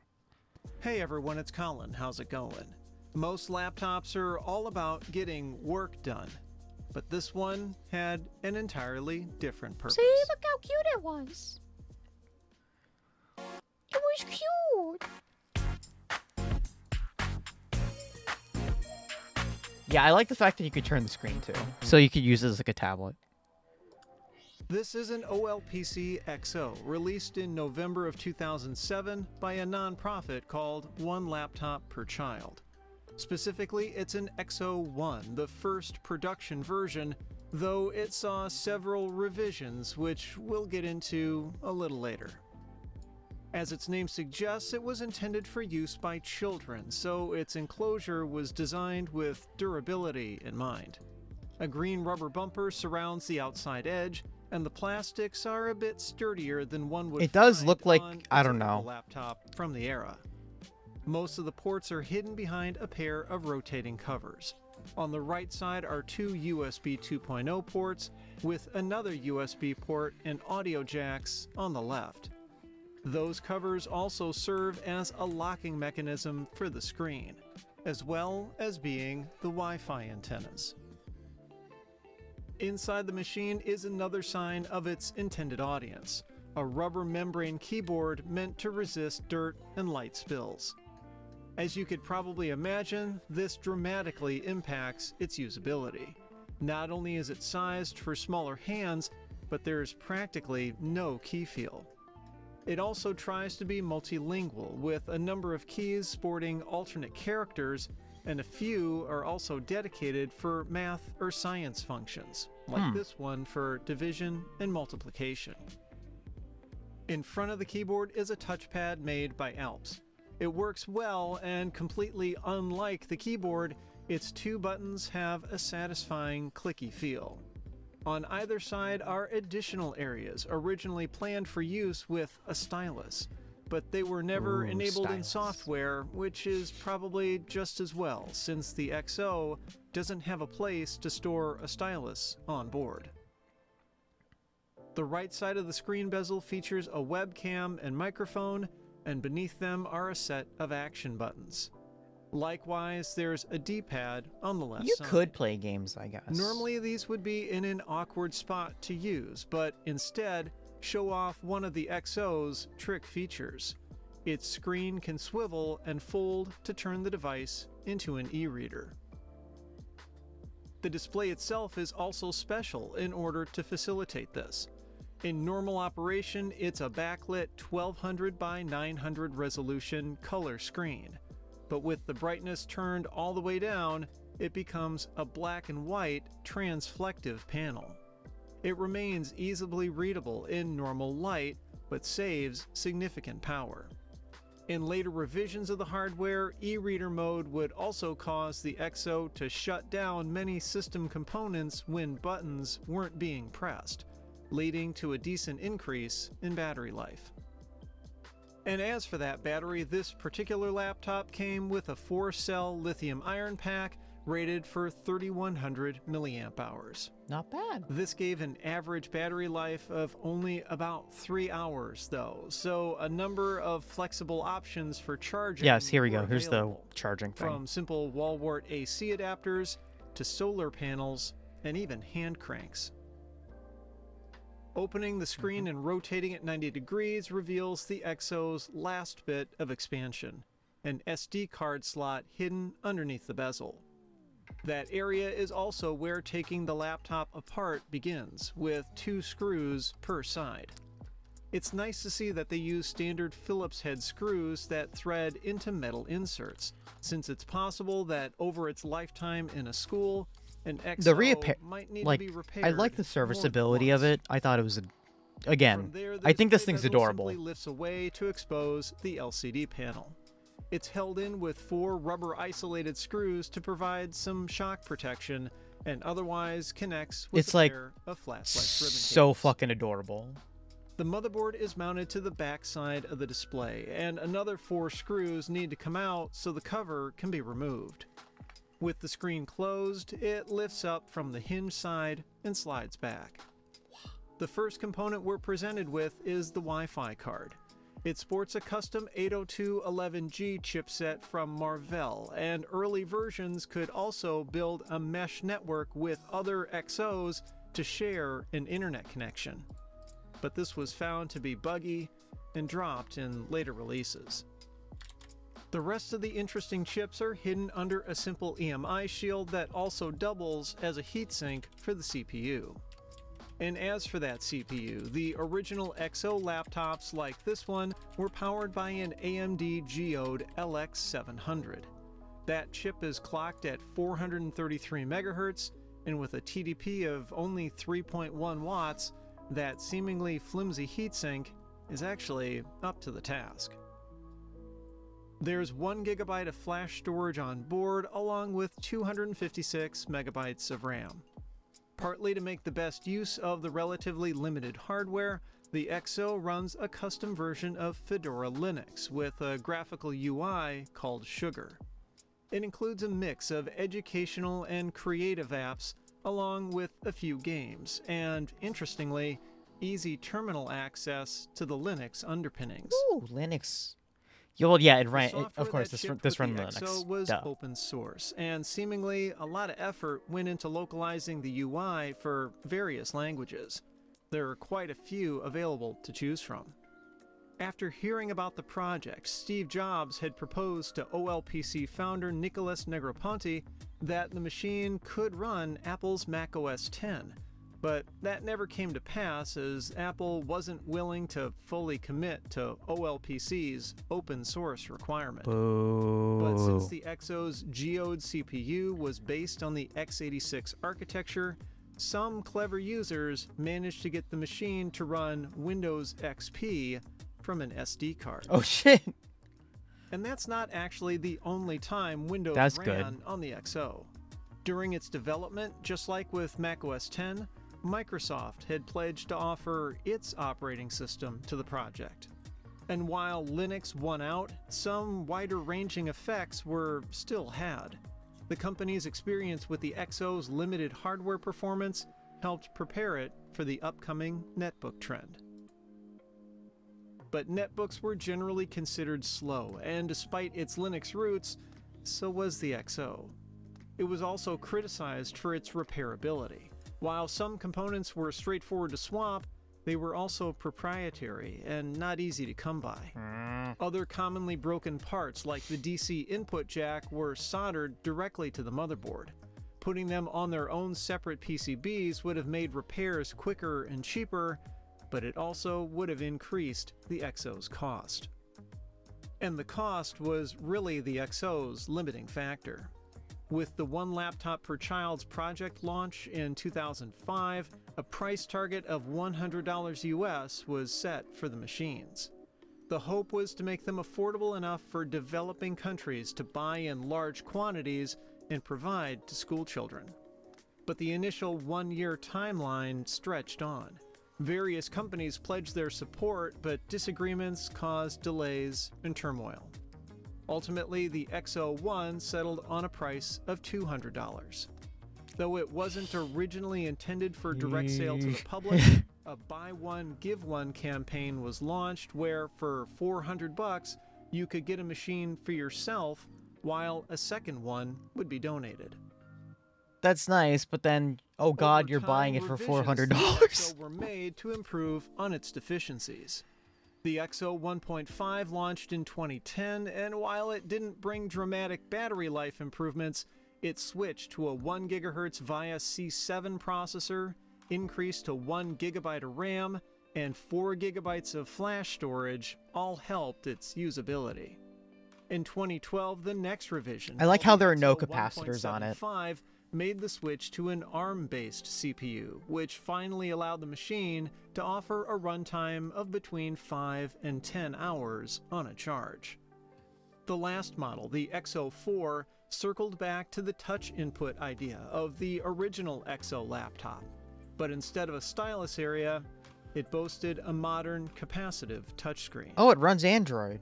Okay. Ultimately, the OLPC project had good intentions, but poor planning, unrealistic expectations, and corporate backstabbing kept it from achieving its goals. Its story is so complex that an excellent book was even written about it. Unlike when the XO laptop launched, computers and tablets are now rather inexpensive.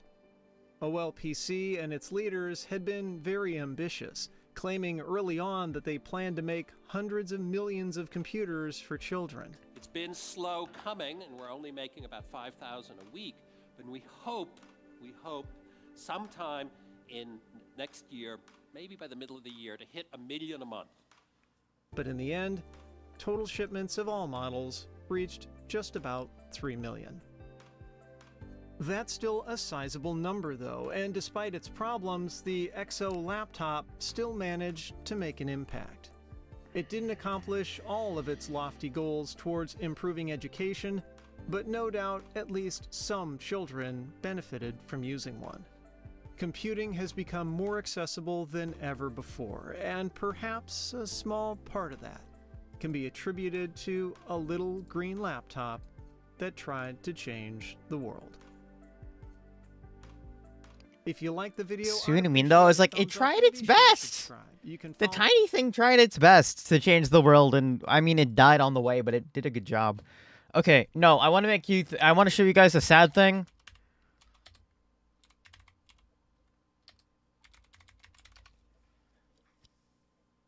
Listen, we were talking about fucking Jibo.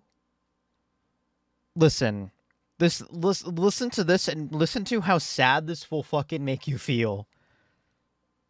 Like, listen to this, homie. Hold on.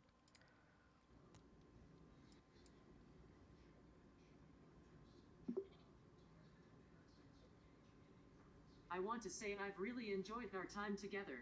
Thank you very, very much for having me around.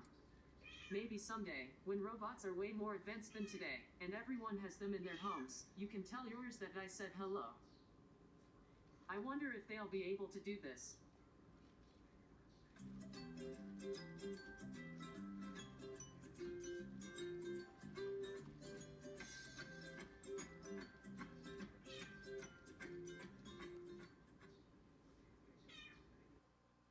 It's sad, dude. Like, what the fuck?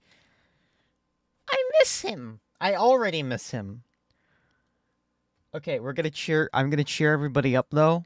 We're gonna watch a video about honestly being kind of dumb, but I feel this mood. We're gonna watch a crab.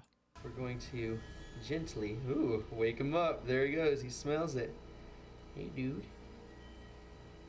You like shrimp, don't you? Yep.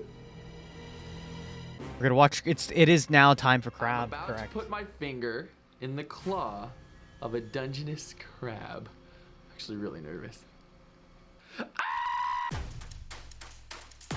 It's not that bad. Don't worry. This is in fact crab time, so it's cool.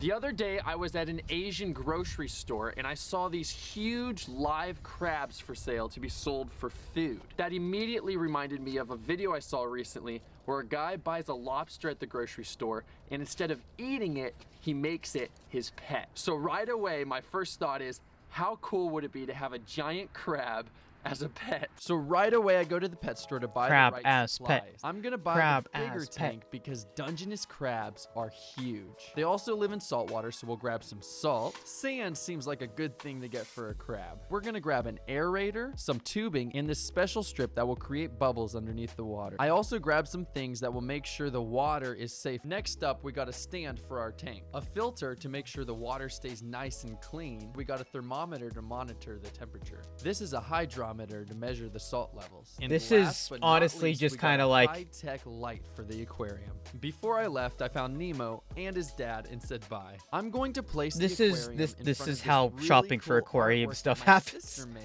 Let's get started. Ow! I actually cut myself. Only use scissors with adult supervision. I asked my son to help assemble the stand. That way I can be the parental supervision. I'm doing good, Dad.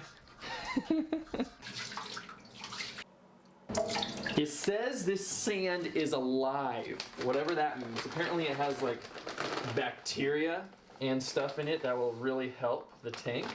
This makes it so that I don't have to cycle it as long. Oh no. So not all the sand I got was live sand. because that was Honestly, kinda you should have expensive. kind of put the So sand this in is first just and then basic you add the water, but you know, whatever. I'm sure that's the salt, but God, it just looks like he's making a slurry in there. So it's pretty foggy. Hopefully that settles down.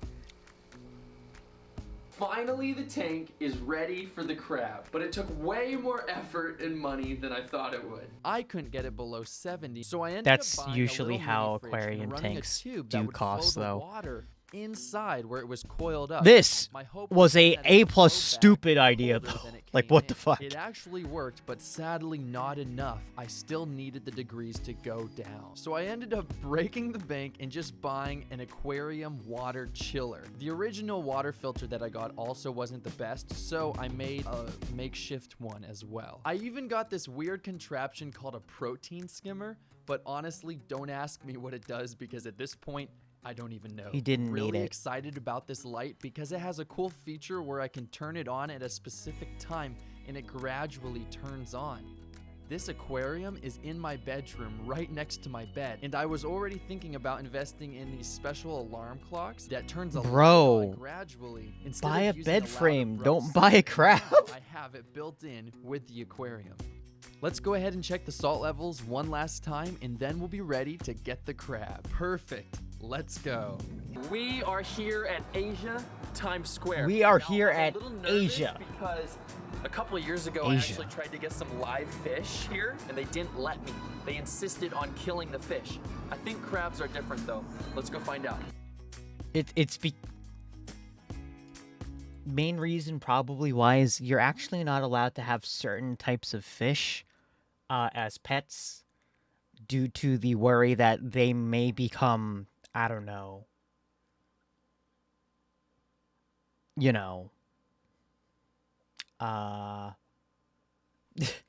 like what's the word? What's the word I'm thinking about? Invasive. Here he is back at the Hello, house crab in boy. this bucket. Now, I think I'm gonna name him Pancake. It just seems like an appropriate name. I'm really looking forward to putting Pancake in his new home. But first, look at let's the actually cut boy. off these rubber bands that are on his claws. I don't like how the lights like flicker. The lights flickering is due to the camera. Let's get this on and then put you That's just because the camera's shit. The camera and the lights are bad. They don't like each other. They don't work together well. on you. There you go. Let's hope he doesn't say thank you with a pinch. All right. Here you go, Pancake. And it's your home. Look at him go. Oh my goodness. I think he likes his new home. Oh, right away. He's burying himself in the sand. Crab. Check that out. Oh my goodness, okay. Crab. It's crab time. He loves it. Now I can guarantee you in that grocery store there was no sand like this. I cannot believe I left the rubber band on his claw. Hey, dude. All right, guys, we are entering danger territory. Free him. Free him completely. Hey, please don't pinch me. Ow! Just kidding. Excuse me, dude. There we go. Got it. Notice how Pancake uses his antenna to monitor the surrounding area. It looks like Pancake is really enjoying his new saltwater home. He needs more stuff in there. Oh, look at him. Look at him give those legs a nice stretch. He really seems to like looking at his reflection. He seems a little lonely, and in the future, I'm actually thinking about getting him a friend. I like how he's Not in the exactly the sure bubbler. He's just like, or what, but I'm thinking maybe a lobster. What do you guys think? Comment below if you think a lobster would get along well with a crab. I'm thinking they would kind of need their own separate territories, and I'd need to get a bigger tank overall, but I think it might work. Who knows how long Pancake's journey has been, and I'm sure he is starving. I'm thinking the perfect first meal for Pancake would be a giant worm. I want to try to get a nice, big, juicy one. Hey dude, you hungry? Here's a worm. You smell that? Oh, I know you want it. Maybe you don't. Oh. Come on. Pancake is shy. Just drop the Just worm. gonna put the worm right there. Let him eat the worm. Got him. There Look you at go. that. Wow. Good grief. Pancake must be hungry. I don't know when the last time he's eaten, so. Munch, munch, munch, munch, munch, munch. He is just chomping. devouring that worm. He be chomping. I'm glad to see his claws are in working order after those tight rubber bands. Look how he just tears that thing apart. Good grief. He literally devoured that worm in less than a minute.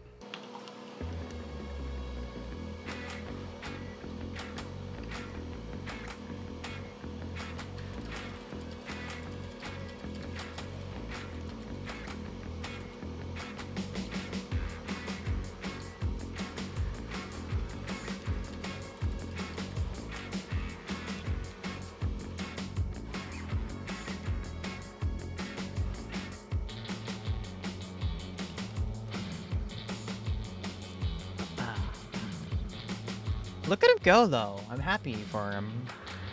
On one hand, I wish I could have, like, a crab or something to, like, put in an aquarium. But I know that I don't think I would take very good care of him. Or I don't think I would enough. So instead, I have a tiny bunch of shrimp in my aquarium, which is fine.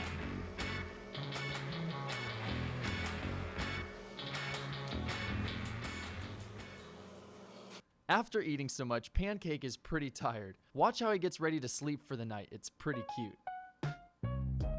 Bro. This is basically footage of me going to sleep.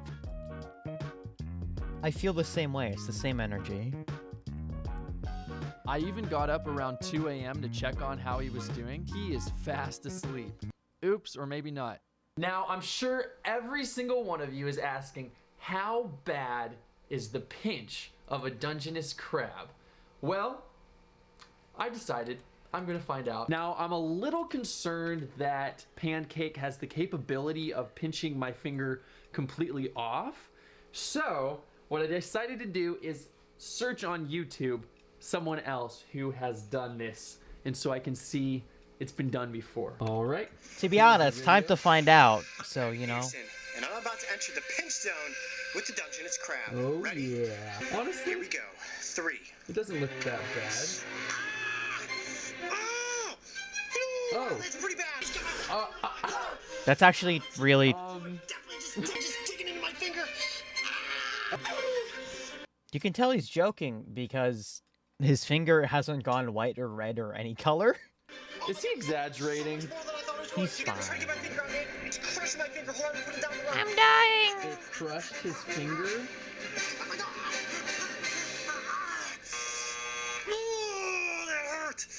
Okay, that doesn't look that bad. It looks like I got it looks like a rubber he has band. all 5 fingers left.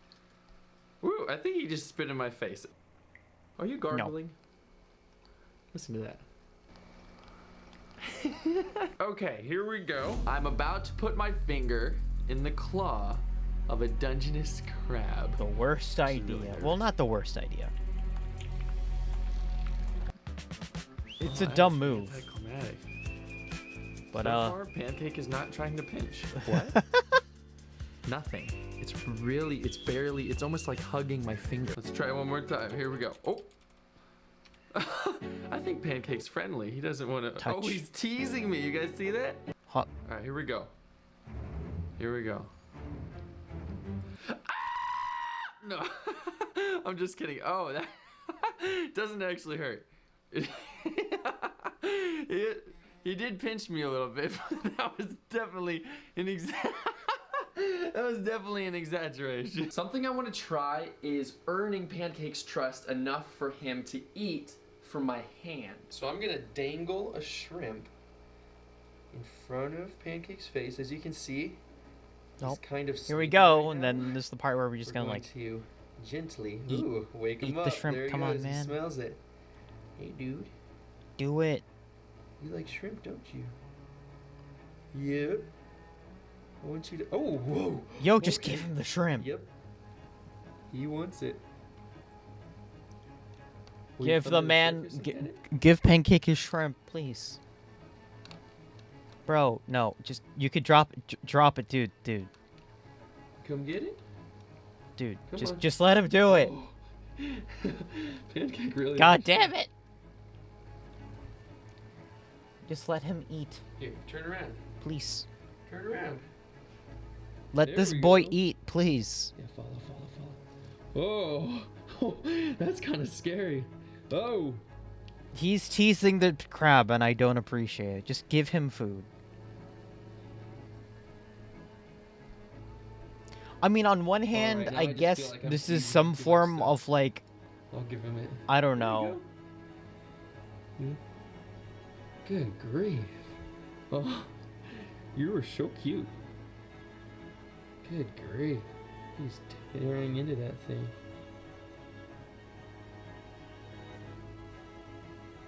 What would you do if I tried to take it away? He would fight you. Oh, he's bunkering down and protecting it. Why are they Wow. Why does he That's do pretty this? Cool. All right. Well,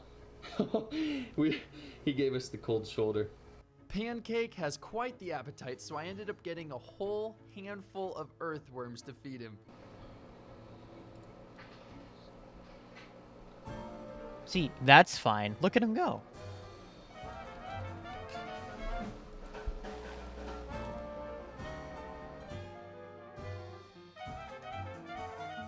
See, he's happy now.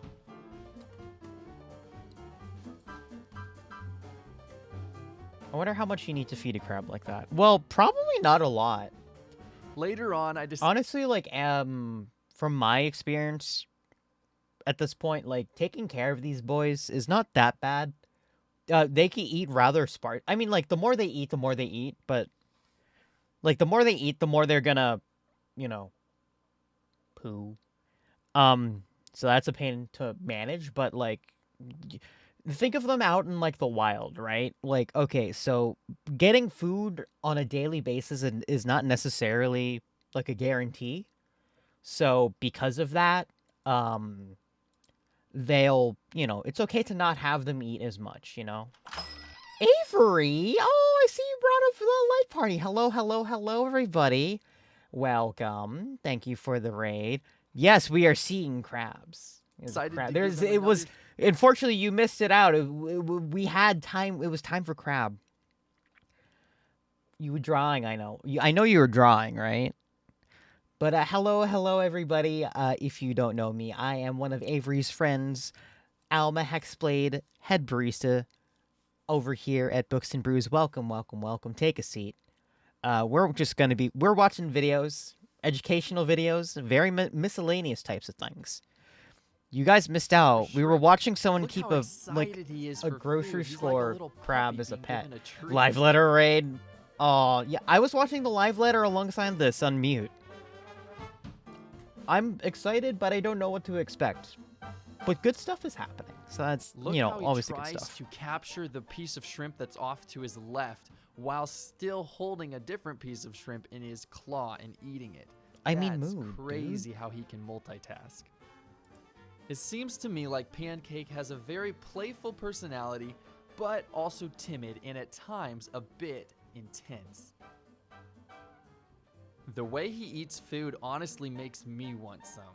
Now, this Dungeness crab looks does adorable. like his new freedom and has a lot more room to move around, and he doesn't have the impending doom of being eaten hanging over him. However, he is a very large crab, and so it seems like he's a bit restless and has tried. Does he many want to times escape? get out. Oh, My no, goal is to he get him wants a to bigger escape. tank No. As soon as possible. I'm actually thinking 3 times Please. bigger. Thank you Speak guys more. for watching this video. Oh, It was no. a lot of Oh, fun. no. I learned a lot about crabs. And I'm a little worried about the Fallout video. I'm not clicking that. I'm scared. Okay. What's the next video? Oh, shoot. Ah, shoot. Hold on. I need to check a timestamp for this one because it's 30 minutes and I don't want to go through it for a whole 30 minutes. Because there's... Heck. Ah, okay. So, this is a demonstration of a Gauss... I know this is entirely different, but this is a demonstration of a Gauss rifle. Like... It's very... Gauss rifles are spooky. Like... Hey guys, thanks for tuning in to an extremely... It looks like a weapon out of... It straight up is just a weapon out of, like, Titanfall. Like, look at this shit. I'm Ian McCollum, and this is far from forgotten. This is, in fact, the cusp of a whole new type of technology. This is an Arc Flash Labs GR1 Anvil, and it is the world's first commercially available Gauss rifle. I still have a hard time not grinning ear to ear. Gauss rifles are fastenized weaponized magnets. Yeah, they're like as if you made magnets, but projectile fire wild device. I don't know. There are a couple of different things you could call it. You could call it a coil gun. That is an accurate term. You could call it a Gauss rifle, although it's not actually rifled. It is smoothbore. So perhaps a Gauss cannon. You could also call it a mass driver. That is also a technically appropriate term for what this does, which is, in essence, takes power from a battery, uses it to charge a bank of capacitors. There's actually one here, and then 7 more up in the front. And then dump that energy through a series of electromagnetic coils to accelerate a projectile down the barrel and out the muzzle. Now, I'm going to say right up front, this is absolutely an alpha sort of development project. No, it's alpha because you want to be, if you have one, you are absolutely an alpha Chad. Like, what the fuck, dude? It is wildly impractical as it currently exists, but it is actually like field usable at this point. So this thing has the muzzle energy of approximately maybe a 22 long. It weighs about 20 pounds. So right off the bat, if you're expecting this to be like straight out of Halo laser cannon, it is not. However, this thing's great-great-great-great-grandchildren are going to be the sci-fi firearms of the future. Looks so cool, though. So, a couple days ago, we did an interview with David Worth, one of the founders of Arc Flash Labs, talking about some of the development and a little bit of just background understanding of this device. So if you're interested in that, check out the previous video. What we're going to do here today is go through and look at, as we typically do on Forgotten Weapons, how this actually works. So, let me start with a few specs. This uses a 3.3 kiloamp or 3,300 amp hour battery. It will fire approximately between a 400 and a 650 grain half-inch in diameter projectile at approximately 75 meters per second. You know her well. Thank you for joining the brew crew. Enjoy your complimentary cup of coffee and have a nice day. So you're getting a day. relatively heavy projectile at a relatively low velocity. It is completely electronic. There are actually 3 computers built into the gun itself to make it work. And this does Misaligning the polar layers of magnets to slingshot the ammunition. Let's just dig right in and look up close and see how this thing actually works. All right, let's start at the back. Could I have hot chocolate? Of course. It's more of a complimentary drink voucher, you know? You can get whatever you want. There's a little hook right there. I'll pull this off in a moment. But for the time being, I want to leave it attached. We have a magazine here. So this is technically not just a Gauss rifle, it is a bullpup Gauss rifle.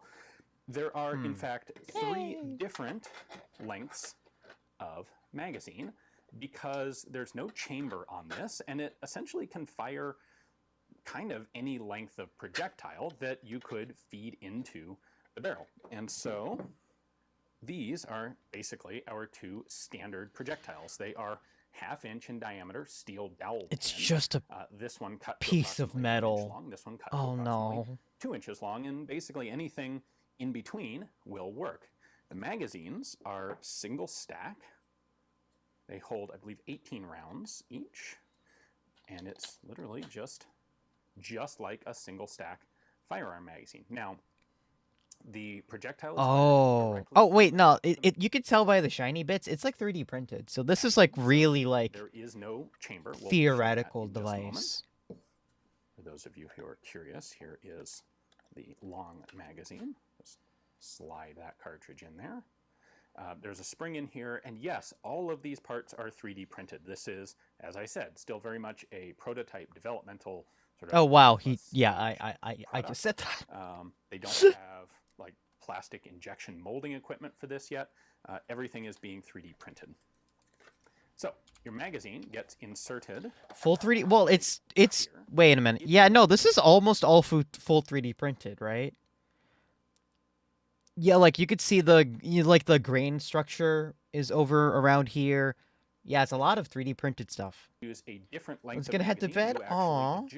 Thank you very much. Have a good one. Rest well. Enjoy your weekend. Stand this up. There's a little ring pull right here. That is what is locking the back end of the gun in position. Okay. If I lift this up, I can then slide the back end of the gun in or out. So that's in the middle position. Wait, what's the point? And then there we go. That is in the Oh, it's just for adjustment. So you can see our magazine well has now gotten quite a lot shorter. The large magazine will no longer fit it. It is now sized for the short magazine. These are held in place simply by a ball detent. You can't really see the detent itself, but there's the indentation for it. So there's no magazine release catch or lever. It's just pressure fit. Looking at our ammunition in a little more detail here, we have our short, medium, and long projectiles. Is that a hollow? Is that hollow point? These can be solid. Oh, sweet they jeez. Can be hollows. Okay, so the thing about hollow points, this is more of a weaponry thing, but I guess I'll explain. The thing with hollow points is that they're hollow for the fact that when they pierce a target, they basically fragment inside the target because the force from the inside is like it pushes everything out, like to the side. Instead of like these solid points where if you just push through, the force is going to stay pretty consistent, so you kind of make a very clean hole. Hollow points are meant for like, you know, clean entry hole, wild exit, because all the parts just kind of like purposely break off in there. So yeah, that's kind of fucked, but you know, so this one, that's, I mean, you could call this a hollow point, but frankly, there's no way this will have anywhere near the amount of velocity necessary to expand when it hits. It's just a way to have a lighter projectile, and frankly, a lot of this is basically just hardware store stuff. 1/2-inch steel dowel pin. For a size comparison, there's a 9mm cartridge. There's a 308 cartridge. So the long projectile is about the length are hollow points actually a war crime? For reference sake, my short one here is 26 grams. I'm gonna assume that they are, grams. but I'm just The long gonna one I'm just is asking. 42 grams, 650 grains approximately.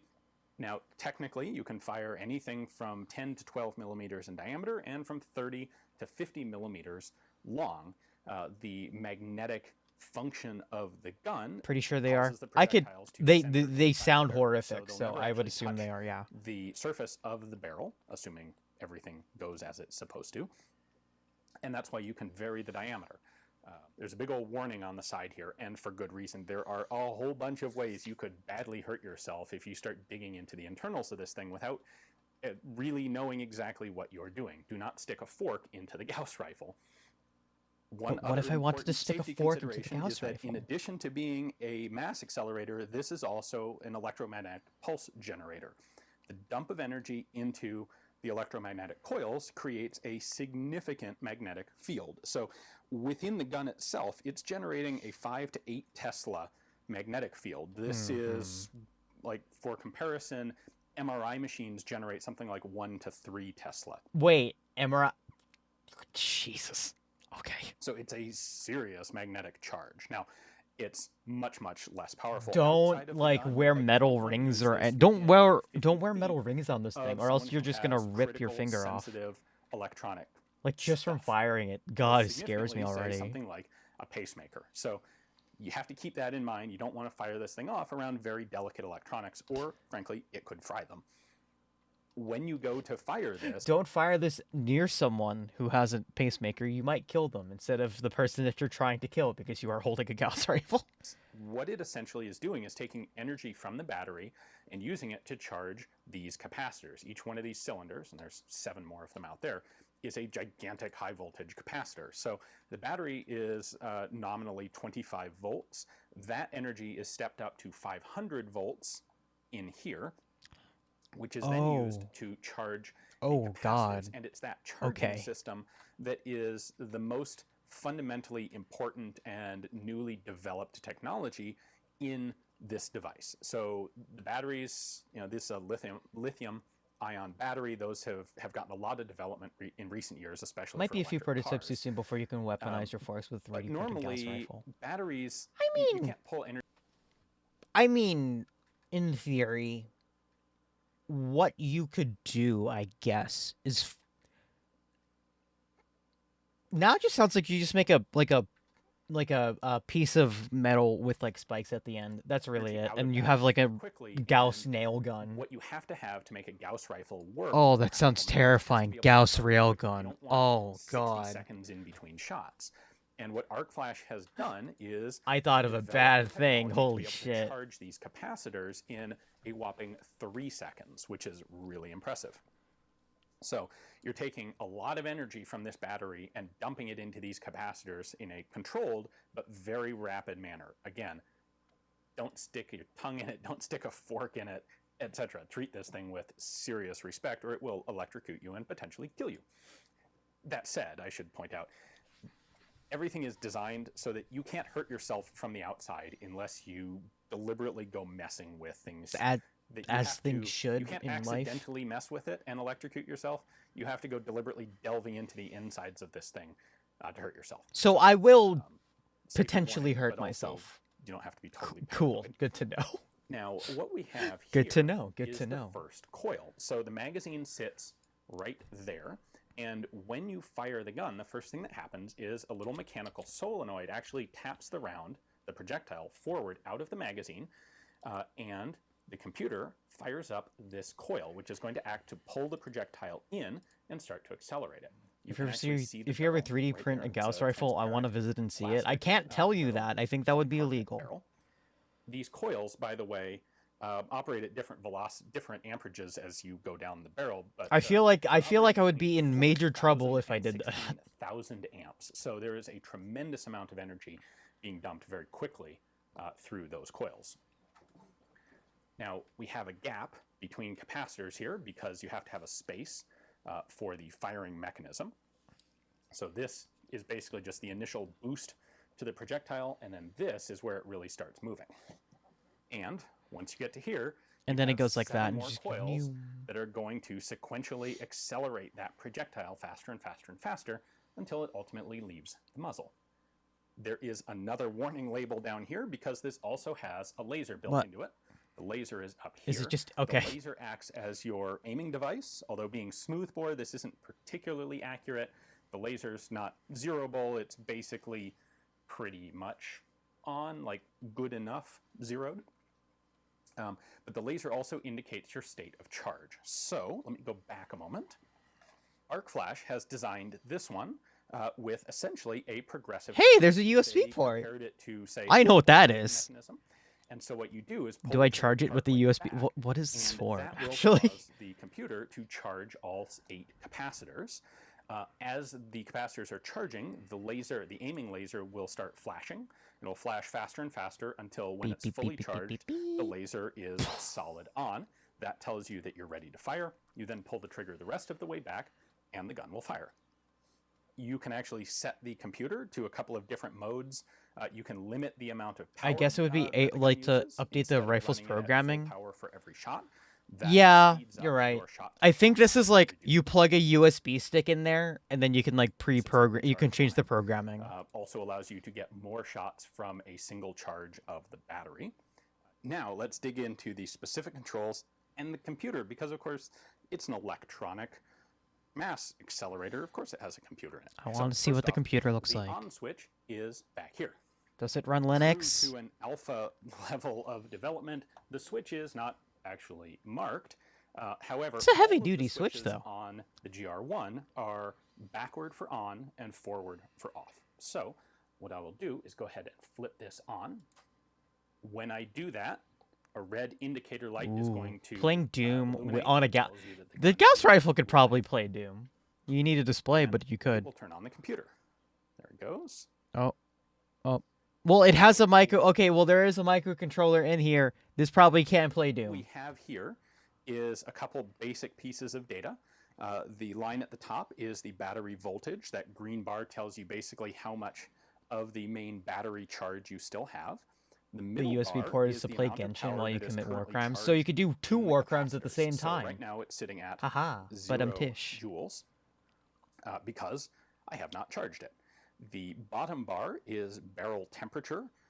With every shot, those coils, because of the amount of energy going through them, get quite hot. And it can be very dangerous to fire this thing with the barrel overheated. So the bottom bar is a temperature bar. Yellow is sort of the danger zone, the yellow bar.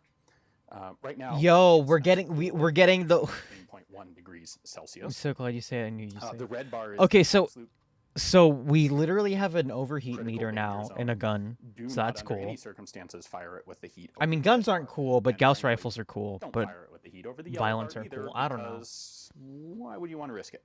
I don't like guns, but I appreciate the engineering. GR1 designation. I'm not in it We for have the 2 guns. I'm switches here for the engineering. This back one is the aiming laser, and this front one is a flashlight. Flashlight honestly struck me as kind of an odd, odd thing to include, but what the heck? A lot of people put flashlights on guns. It's not like it really adds much to the overall weight of this. So if I turn on the flashlight, I get a nice beam of light there. It's actually, as we joked Looks about like in the an stock interview flashlight. with You might need to David, the upgrade it. designer, it's kind of a remarkably wimpy flashlight given the amount of energy storage on the gun, but go ahead and turn that off. We then The flashlight was literally an this afterthought. multi-purpose controller. This is a wheel and also a clickable button. Boop. If I go ahead and click that button and hold, I can bring up a menu where I have restricted energy mode right now. And let's see, I want to set This literally just looks like the UI for like maximum a energy per game. shot is 100 joules. It's not even intentional, but like, dang. Crank it to whatever power level I would like. Let's say 75 joules. There we go. Click it again. And Save. Exit. Exit. Now you can see we have a little vertical line in our charged power bar. That indicates the maximum amount of charge that the gun will get. That being 75 joules or 75%. You of could its design maximum how much potential use you want to give it Now, each. Yeah, I'm not going it's to a very dry fire it here customizable because gun. There are actually, like, it's not good to dry fire this because when you dry fire it, what you're essentially doing is charging all of those capacitors, and then you have to let them discharge. Like, the energy is going to come out of those capacitors somehow. If you just let off the trigger, or if you don't fire anything, that energy is going to get dumped in the form of heat. And that's what will bring our barrel temperature up. And frankly, this is a prototype, and I'm scared of breaking it. So instead, let's go ahead and take it out to the range and do a little bit of shooting so I can show you what this computer actually does when you're firing. Okay. There's the muzzle, for reference sake. Firing That's time. The barrel. These two are both flashlights, and that is the laser emitter. Now, to get it out It looks to like range, such like an of course, I afterthought, need but to like, dang. unload it. And it's interesting that these, mass accelerators are kind of going to generate over time their own safety protocols in the way that we already have with firearms. So first thing is make sure that the magazine is removed from it. This is kind of like an open bolt firearm in that once the magazine is removed, there is no potential for a projectile to be in the chamber because there is no chamber. So magazine is out. The next thing I'm going to do is, of course, make sure that this is switched off. So forward is off. And then I can actually take the battery off. It is, by the way, very important to have the gun off before you remove the battery, and even more important to have the gun off when you plug the battery in. So this is just a latch. We'll pull that down. Like, I would assume that there's so many security things, or like, you know, screw for the sake of bar being held in with the health of the capacitors in there. Because oh my god, can you imagine like having that on, you unplug it, and that thing has to try and discharge so much? unplug it. Like, I don't know. This has rendered the gun That would be safe. scary as shit. I've got my cooler sci-fi. Oh, here we go. glasses for He's this. gonna fire Now, it. To start with, I figured let's do a quick accuracy test. I've got 5 rounds of the long ammunition. This is about 650 grains per armature, slug, whatever you want to call them. I'm going to go ahead and just rest on the stool here so that I can get, so I'm not wobbling the thing around, and I'm hoping that I can see the laser in the morning sunlight out here. So, gun is on. We're going to fire at full power.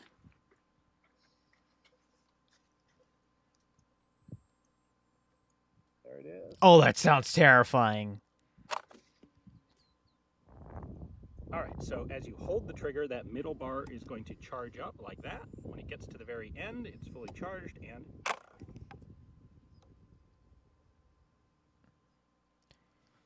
The sound. It was like, what sound? It didn't make any noise. But it charges up like a taser. that one was clean.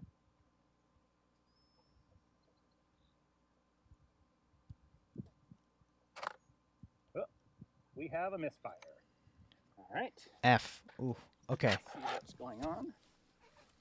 I had 5 rounds. I now have 2, so there is a... That is like some silent killer shit.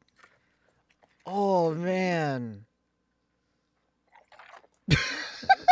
Not sure exactly what went on there. Oops, it's stuck. Blech. Everything seems normal. Yeah, I wonder what this would do to ballistic Literally a gel. solid lump of steel. Honestly, the noise of the ballistic gel, like, the noise of the ballistic gel We have 22 would probably make more noise barrel temperature than has this. increased with 2 shots and essentially a dry fire to Oh, man. 32.8 degrees Celsius. All right, let's try this again. Just hearing it scares the shit out of me. There we go.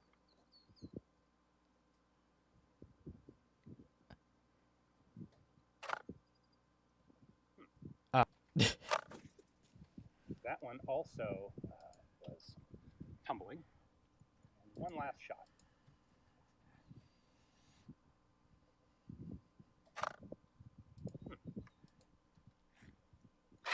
All right, well, let's go take a look at our accuracy based on 4 shots. In order to make this safe, I have pulled the magazine, although there's still a round floating in there because Shit scares me. Go ahead and turn it off. It scares me so bad. And then since I love how it looks, though. take that out. So, with the gun It should be almost turned off recoilless. and the magazine removed, Really? it has been rendered safe. Let's go take a look at our target. That's...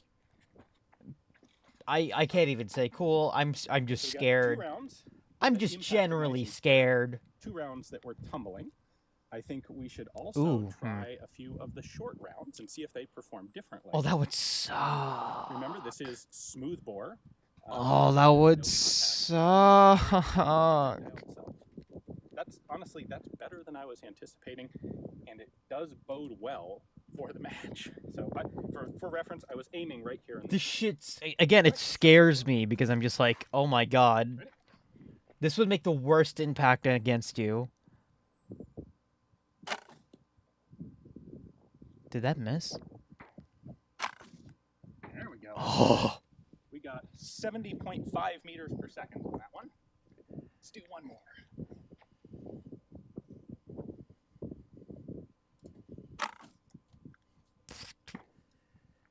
.5 meters per second.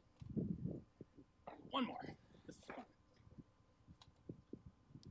Just the wind-up noise. It sounds like a crossbow.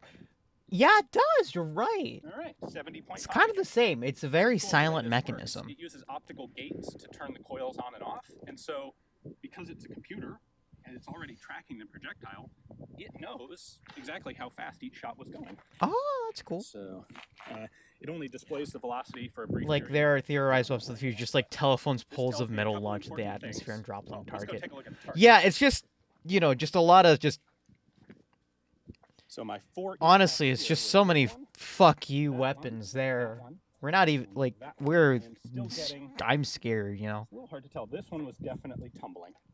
So we're getting tumbling projectiles. But I don't like the fact that they are, in fact, tumbling in the air. Is there a way to make them, like, on target. I don't know, spin in the barrel so they can, like, Well for the match. be at least more accurate? I will make sure to always have fully loaded magazines for the match to make sure that I don't have feed issues like we saw there, but that's pretty cool. Now, I want to try turning down the power to get the rate of fire up to reduce the charge time.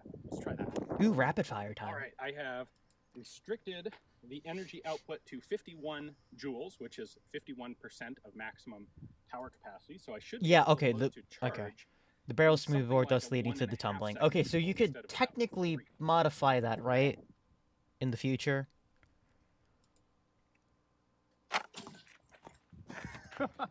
Bro. All right, so the round hit the wooden stand and totally killed my target. That's also kind of cool. All right, you guys heard that thunk when this thing hit the wooden stand. This is a serious weapon. Like, yes, in terms of energy numbers, the muzzle energy is wimpy compared to a firearm, but this is absolutely potentially lethal. So it does need to be treated with the respect that one accords a proper firearm. No, yeah, this could That being said, fuck somebody up. ready for Sort of some, fin on the projector dynamic catcher. Gauss rifle shooting? You guys know much more about weapons than I do. I just like gun, go shoot. Okay,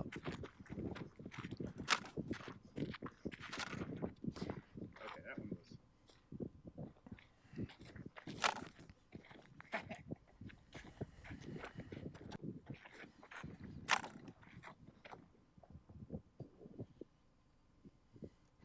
This is really cool. It's so by reducing so the power per silent. shot to 50 joules instead of 100 joules, I have Holy moly, that thing. definitely Yeah, no, this is scary quiet. reduce the amount of heat that I am putting into the gun with each shot. The noise of the impact would be louder than the weapon actually firing. Like, what the fuck? But the full power shots, especially with the 50 millimeter projectiles, we're heating this thing up a lot faster. And it just looks dope. Also, when it charges, it sounds like you know. I love living in the future. It has that really, like, silent noise, silent charge up. That's just the coil. All right, Jordan, you ready to have some fun with this? Now I'm ready to have some fun. All right. Medium-sized rounds. Go for it.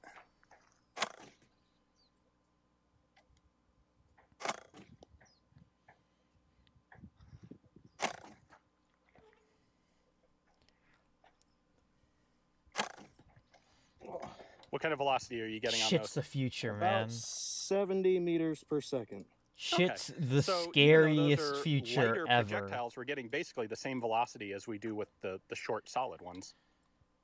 Yeah. What do you think? How is it living in the future with a freaking rail or a coil gun? It's pretty awesome. What's the difference between a rail and a coil gun? Because I thought railguns also functioned kind of the same way. Until you run out of ammo. Damn, the future can't solve all of our problems, can it? It is similar, right? All right, guys, this has been a very fun, very cool day at the range. A big thanks to Arc Flash for loaning me their prototype GR1 anvil. Maybe the way the magnetism is made? Yeah, true. Oh, by the way, you can, in fact, buy these things. What a steal at 40... Yo, I could buy a car with this money.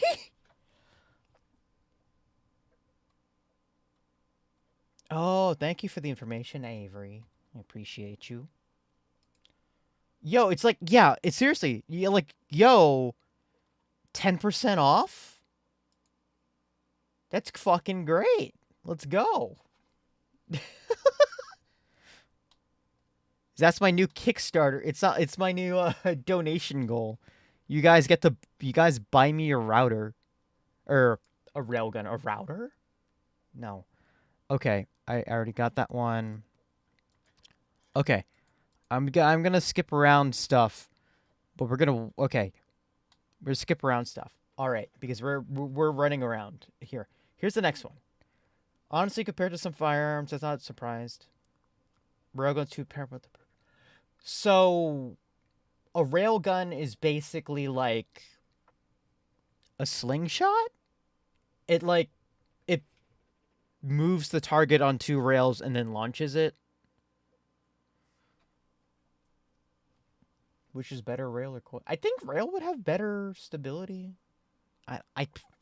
I'm absolutely talking out my butt right now, though, because I have no clue. So, anyway. Here's a video about cool things, speaking of technology, cool things you can do on a graphing calculator. And it's not just played like Tetris. There's more to it. This image you're looking at was rendered completely on a TI-84 calculator. No tricks, no I rendered it on my PC and copied it to the calculator. This is the real deal. A ray tracing engine that runs on a calculator that supports textures, reflection, HDR, gamma correct rendering, dithering, and global illumination. Now most people familiar with my older catalog of videos probably know that a while back I already wrote a ray tracing program on a graphing calculator, but that one had a few limitations that I'd like to address. Mainly, my first ray tracer wasn't all that fast. It took about 6 hours to render this image here, which works out to about 0.0000485 frames per second, and less than 5 pixels per second. To be fair, ray tracing isn't something that can easily be pulled off in real time. Each pixel involves a whole bunch I had a TI that could play. I had a TI that could play NES ROMs. Like it had like an NES emulator, so I could just put like Tetris on there and then dick around in math class. That's a majority of my math times in high school. Be illuminated. Even now you need a beefy GPU to pull it off. But even for the cheap little CPU in these calculators, 6 hours for this is just pitiful. The reason everything is so slow is because TI Basic, the built-in language I used, is interpreted. In short, the processor in the calculator doesn't run my program, it runs a program that runs my program. This makes sense for a calculator since the whole process is sandboxed and a lot harder to crash, but for my code it means that every math operation I do involves a lot more work than it really needs to. TI Basic also limits you to 15 colors over a fraction of the full screen, and probably the biggest killer for a project like this, TI Basic only lets you use single letter variable names. There are only 26 places to store values in the program, and the code is practically unreadable because of it.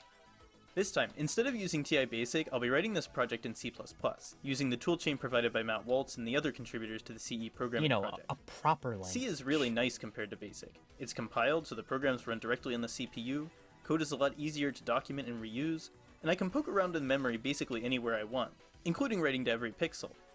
Best of all, I can write and test code right on my computer through emulation, which has the added bonus of being faster than the real hardware. After taking a look at some of the sample code in the toolchain repository, I figured the best way to get started would be to rewrite the original version of the program. So I more or less ported it over. Here's a fun fact. Did you know that these calculators have a 32,768 color 320 by 240 display? That's on par with a Super Nintendo, and a whole lot better than the TI Basic graphical specs. Even this recreation of the old program already looks a whole lot better than the original. Oh man, the resolution's well, good. The old version took just under 6 hours to draw this image, but the new version takes about 3 minutes. That's nearly 400 pixels per second, or an 80 times speed up. It's a great start, but this video would be pretty short if I just stopped here, so we can go faster. At its core, ray tracing is really just a bunch of math to model how light travels through a scene. And to do all that rendering math in my code, I'm using floating point numbers, which are like scientific notation, but for binary numbers. Floats are a lot better than integers for general math time. purpose It's a computation, VTuber's worst they can work on enemy. really big numbers and really small numbers. But the trade-off is that generally, math operations on floating point numbers are a lot slower than integers. And on the Z80 processor inside the T84, this is definitely the case.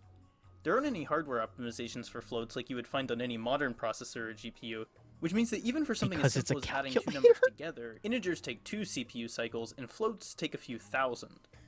One of the reasons floats are so expensive is because you have to account for the fact that the decimal and 2 floating point numbers might not be in the same place. Before we can add 2 numbers, we have to make sure all their digits are lined up properly. But if we can be sure the decimals are always in the same spot, we can treat these numbers like integers. This approach is called fixed point, since instead of floating around, the decimal point is always in the same place. A great example is US dollars. As long as we assume you can't have a fraction of a cent, you can write out any amount of money as an integer number of cents rather than a fractional number of dollars. Fun fact time again. I actually lied about the processor that these calculators used. I said that they used the Zilog Z80, which is an 8-bit processor from all the way back in 1974. Well, that's partially true. Up to and including the Plus C Silver edition, everything in the TI-84 line was using a groovy 70s era architecture. Which, fair enough, for what they need to do, these calculators don't need to be all that powerful. But the model I'm using here, the 2015 Skinny Legend TI-84 Plus CE, finally gave the CPU an update. Now it has a Zilog EZ80 under the hood. Also, by the way, this TI calculator looks pretty awesome, actually. I like that it's at least thinner. Plus a better instruction set and I have to fact check 24-bit what it wide said. registers. We're learning. Yes, you heard me right. 24-bit, not something more typical. We're like all 16, learning today. 32 or 64. That's the important part. This thing is 24-bit. Your guess is as good as mine. Anyways, I can make my fixed point numbers have 24 bits, 12 below the decimal and 12 above. This can represent numbers as large as 2047.999 and as small as 0.0002. Not perfectly precise, but good enough for graphics. Plus, these fixed point numbers are way fast. I was able to render one test scene in less than a quarter of the time that floats would take. An improvement to be sure, but still not good enough. Besides speed, one thing I really wanted to improve in this ray tracer was the complexity of the scenes it draws. The first one had a reflective sphere, a tile floor, and a single shadow all centered in the view. Simple scenes like that can offer some mathematical shortcuts, but this time I wanted to make things more complicated. So let's add a few walls, a ceiling, and another sphere. The whole idea for ray tracing is that we take some sight ray and figure out what objects in the scene it intersects with. Depending on the answer, we shade that pixel in the output a certain way. But if we have an efficient way to find out if a ray intersects something in the scene, we can use this information to figure out other ways light is traveling.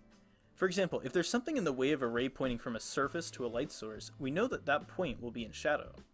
There are two other properties of light that we'll also want to model here. This is how ray First is tracing Lambert's works. law. Light intensity on an object falls off the more a surface points away from the light source. And the second is the inverse square law. Light intensity falls off the further away you get from the source. The two of these have to do with the angular size of the surface from the perspective of the light source. If we assume the lamp gives out equal energy in all directions, the bigger the solid angle our surface takes up, the more light it's going to reflect. Turn the surface away from the lamp, and the solid angle gets smaller. Wow. Move the object twice as far away, and now it takes 4 times as much area to take up the same angular space. In both cases, the surface will get less light and appear dimmer. When you put these two effects together with the shadows, things already look a whole lot better. But computer renders It's wild have an awkward about, like, tendency to look a little too clean, and you it's- can't get much cleaner than a room with. It's wild that properties like this can be explained in math, but it's very simple when you just actually get an example. Like the inverse square law, just the phrase scares the bejesus out of me, but just looking at it, I was like, oh yeah, that makes sense. With two perfect spheres and solid colored planes. So let's look into texturing. All we have to do is take an existing picture and project it down onto an object in the scene when we're rendering. In our case, when we're rendering a pixel on the floor, we'll want to use the color from a pixel in some image like these hardwood planks. Since the floor is an axis-aligned plane, that task is pretty simple. Just take the x and z coordinates where we hit, use those to pick a pixel in the texture, and then interpolate between any neighboring pixels to hide any jagged edges. But here's something else that doesn't look too great. If you look closely at any surface, you'll see bands of color rather than a smooth gradient. As unnecessarily good as the display hardware in these calculators is, we're still bound by 15-bit color. In the red, green, and blue channels, there are only 32 different levels of brightness to choose from. Inverse square And law. so, in Near areas bright, where color far is less. changing slowly, Yeah. the transition between the two closest colors stands out. Thankfully, dithering is an easy fix to this problem. By mixing together a few pixels of each color along a transition, we can get the illusion of a bigger palette at the expense of a little pixel noise. There's no shortage of dithering algorithms to choose from, depending on if you want to prioritize speed, image quality, or noise. But here, I'm doing arguably the simplest technique. Taking whatever error there is from the last pixel and just adding it to the next one in the row. Even though there's not much to it, this technique helps a lot to smooth out the colors. Ooh. But we're on the subject of color, I gotta confess my render is still a little bit entirely wrong. My code all operates on the assumption that light intensity in the renderer scales linearly with the RGB value I set the pixels to. But in the real world, that's not the case. There's a great minute physics video talking about why this is, but long story short, standard RGB values are grouped so that darker colors are very close together in terms of brightness, but brighter colors are more spread out. If we're assuming a linear mapping from actual intensity to sRGB, things are going to look darker than they should. There is a conversion function between the two, but, that looks hard. So instead I added a lookup table. Oh, okay. The nice thing about the lookup table is that I can use it to add tone mapping for HDR at no extra cost by adjusting the values according to this function. Now, the renderer preserves detail in areas that would normally appear too dim or so bright that they look washed out.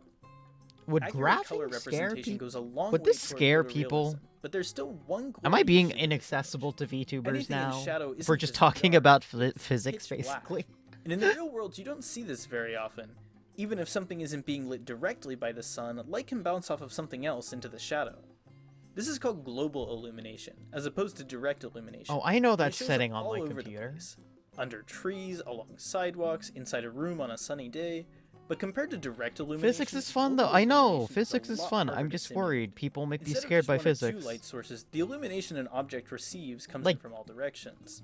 Professional renderers Like, look at this art. Like, just look at this diagram without captions. And, like, I'm a... Like, look at that. Wow. Like, it would scare everybody. directions. Professional renderers generally use random sampling, since if you take the average of enough light samples, you'll eventually get close to the right answer. But, since I'm not in the mood to wait a week for this render, I'm going to use a different technique called radiosity. The radiosity algorithm computes a light map for each object in the scene, Sounds which like is a like sponsor. a texture that keeps track of how much light is hitting the object at a couple points. First we get the direct illumination for every patch, and then we simulate light bouncing around the scene by adding up the light contributed to each patch by all the others. Ooh. Repeat that enough times Math. to account for the light paths with multiple bounces, and will eventually converge in a more accurate representation of how the scene is lit. I still render direct illumination individually for each pixel, since the resolution of the light maps makes shadows look a bit chunky. But I can also turn off the direct illumination completely and render the scene with just light that's reflected off the walls. That looks cool. One effect I think helps with photorealism is color bleeding. You can see in the global image that the red wall contributes a bit of red light to everything else, and so does the blue wall and the wood floor. When we look at the fully rendered image, this means the spheres have a bit of a colored tint on the sides, and this is something we can also see in the real world. If a brightly colored object like this box reflects a lot of light, things around it will have a similar color. It's a subtle effect, but once you know about it, you'll see it everywhere. For one last cherry on top, it wouldn't be a ray tracing demo without a mirror ball. So I threw together some code to reflect a sight ray off the one sphere and then render the scene from that direction. This is one of the things ray tracing gives us almost for free. We already have all the code necessary to render sight rays from the camera. The All we have reflected to light do is my now favorite is part change of the the direction of the ray. It's such a cool And concept. there you have it. A ray Ooh, traced mirror. scene with reflection, global illumination, HDR, gamma correct rendering, point lights, and textures, all still on a TI-84 calculator, in case you forgot. For fun, I tried to recreate the scene in Blender and did a quick render on my computer to compare. For the most part, the calculator isn't that far off. I noticed in some areas of the image the Blender illumination is a bit different from the calculators. Notice how the mirror ball is dimmer here, and the back wall has a bit more red reflecting from the side. It's not perfect, but remember this is still night and day compared to the graphics this calculator normally draws. On my computer, this render took a couple minutes to perform using a modern multi-core processor, but how long does it take for the calculator? Get ready for the quickness. Speed optimization 14 time. minutes. Ooh. Granted, the calculator is performing a simpler algorithm than Blender, but time-wise, we're in the same ballpark. And the original version took 6 hours for a lot less. This version runs at roughly 90 pixels per second, which is almost 20 times faster. Altogether, we've got better results in Optimization's less still time. really good. I'd count that Like, as a holy win. crap. As always, there are still ways it could be improved. When writing some of the more complex fixed point functions, I got a little lazy and just used the floating point library instead of writing it myself in assembly. I mean, I wrote my own fast multiplication and squaring routines in ASM, since those get used pretty often, but for something like square roots, I only use it a few times per pixel, so garbage like this is still good enough for me. There are a few redundant calculations my renderer performs, which could probably be stored and reused, mostly during radiosity. Cutting out all this work would make things faster, but there are memory limits to consider, and what I have works for now.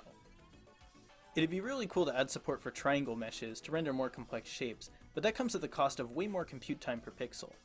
Other forms of lighting, like directional light and surface lights, would also make for some interesting renders, as would refractive materials like glass. I might get around to it in the Man, future. Give imagine this a video sequel glass render. or a threequel. I don't know. So subscribe or whatever.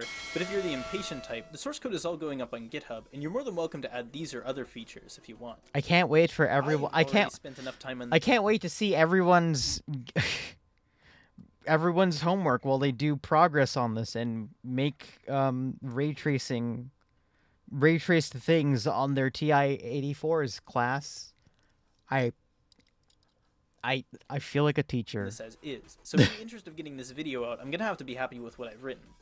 TI-84 calculators can now do ray tracing faster and with more photorealistic results.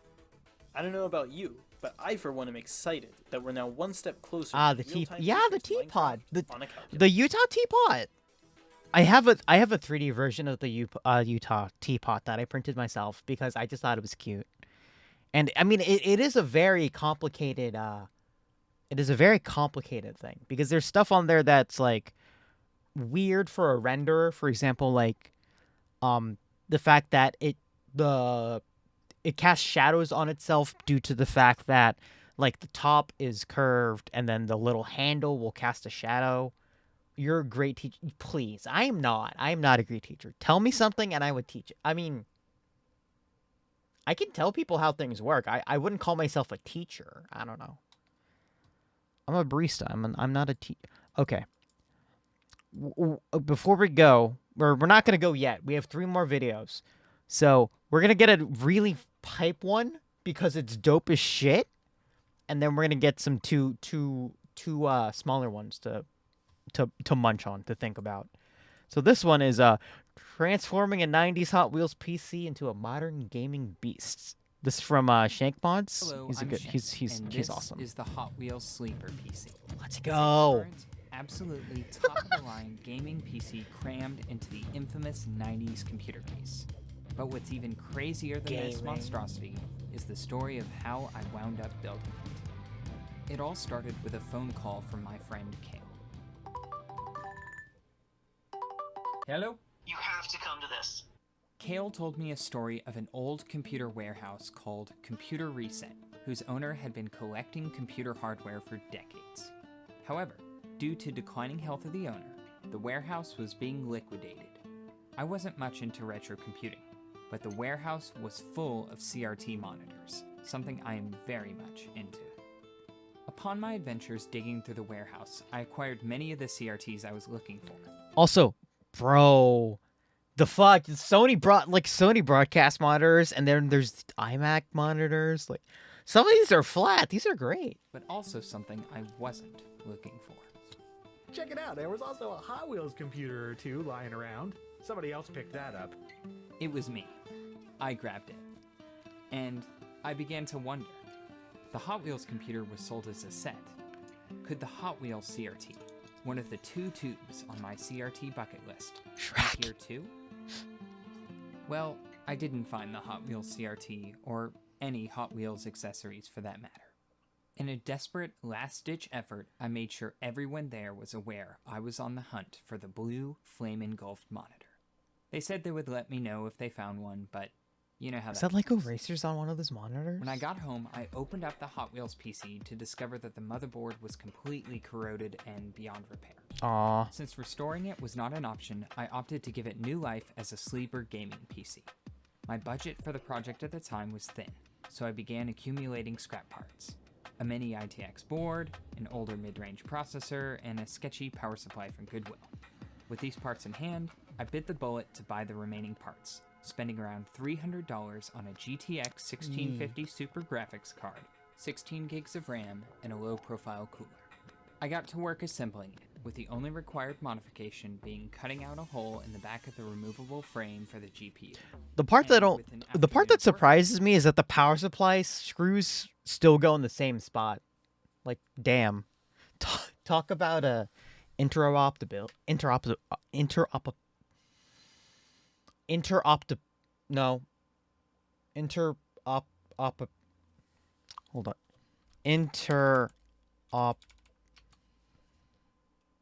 Interoperability.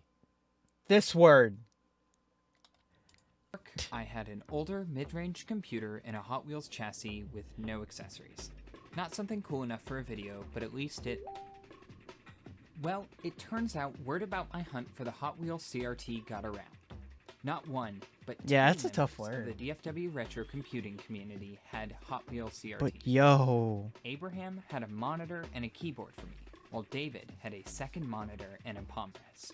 Rather than make palm rest, I decided I would unveil it at LTX 2020, where I had been invited as a featured guest. But then this thing happened in 2020 and plans changed. Nevertheless, I continued to keep my eyes out for other Hot Wheels computer parts, slowly working my way towards a complete set. But things really got interesting when I received another message from David, who had a very special surprise. It's a cute. I know. As some I of wish you I could may build know, a sleeper. The Hot Wheels PC had a sister, and her name is Barbie. Barbie PC. David hooked me up with a Barbie PC and monitor, along with the original box and much of the original documentation. With both the Hot Wheels and the Barbie PC, walking away from this was no longer an option. And while neither was a complete set, I was on my way there as I tracked down more. This is honestly the I was best convinced retro nothing computing was going to stand in my thing way I've of seen getting so the far. missing parts. It's just That is, until one Friday when I Yeah. was watching the WAN show. Do you want to do the bounty now? We got a bounty, Yes. ladies and gentlemen. This is the Hot Wheels PC. I want to do a video. I've actually wanted to do a video about it for a long time. There's also a Barbie PC, and I'll accept either. I will give you $5 grand for a full set. 5K. I reached out through Twitter and email, offering to lend them mine for the video. But it was too late. Rip.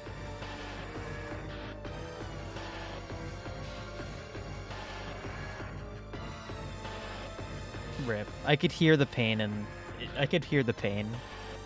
Wait, $4,000.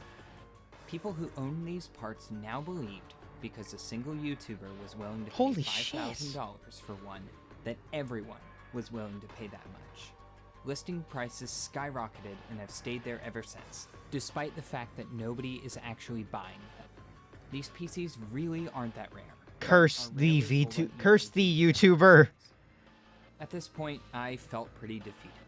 There was no way I was going to be able to afford to buy the remaining parts at the newly inflated prices and buy the computer parts to make a sleeper. The project was dead. That is, until Micro Center caught wind of what I was trying to do. Not only did they want in, but they wanted me to crank it to 11. They Maximum offered to supply stupid. the parts for 2 PCs and told me they wanted to help me make the builds as crazy as possible. I was intrigued and took it upon myself to see just how absurd I could make the parts list before they said no.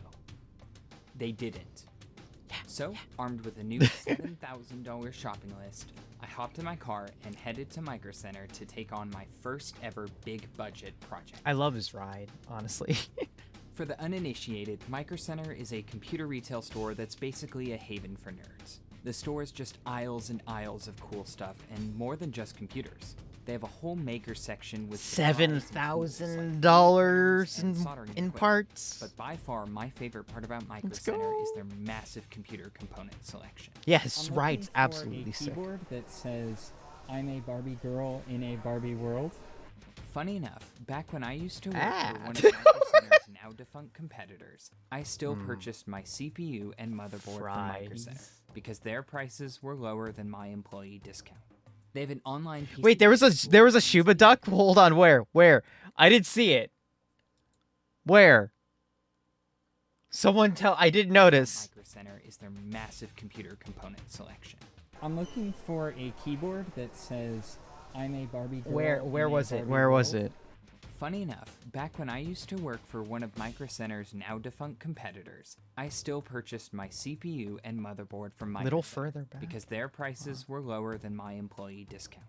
They have an online PC builder tool to easily make a list of Did I, like- compatible parts available for same-day in-store pickup, or for an added After fee, the you can roll up have in it the car. delivered Okay, by hold on. I want to find it. For the uninitiated, Micro Center is a computer retail store that's basically a haven for nerds. The store is just aisles and aisles of cool stuff and more. There it is. Hello, Subaru. More than just computers. They have a whole maker section with Ah. supplies and tools like 3D printers and soldering equipment. But by far, my favorite part about Micro Center is their massive computer component selection. That is also my favorite part about Micro Center. Micro Center, please sponsor me, please. Please. Funny enough, back when I used to work for one of Micro Center's now defunct competitors, I still purchased my CPU and motherboard from Micro Center because their prices were lower than my employee discount. They have an online PC builder tool to easily make a list of compatible parts available for same-day in-store pickup. Or, for an added fee, you can have a technician assemble the parts into a gaming rig for you. Micro Center also has a promotion where, if you walk into the store with a coupon, they'll give you a free 128 gig flash drive with no purchase necessary. I'll have a link to that One of these coupon days, in the I will get a Micro Center sponsorship, and it will be the best thing I've ever done in my life. Shit, he needs more space in the car. Don't you hate this? Like, you have to call like an I Uber? don't think it's gonna all fit. Do you think you could pick me up in the Jeep?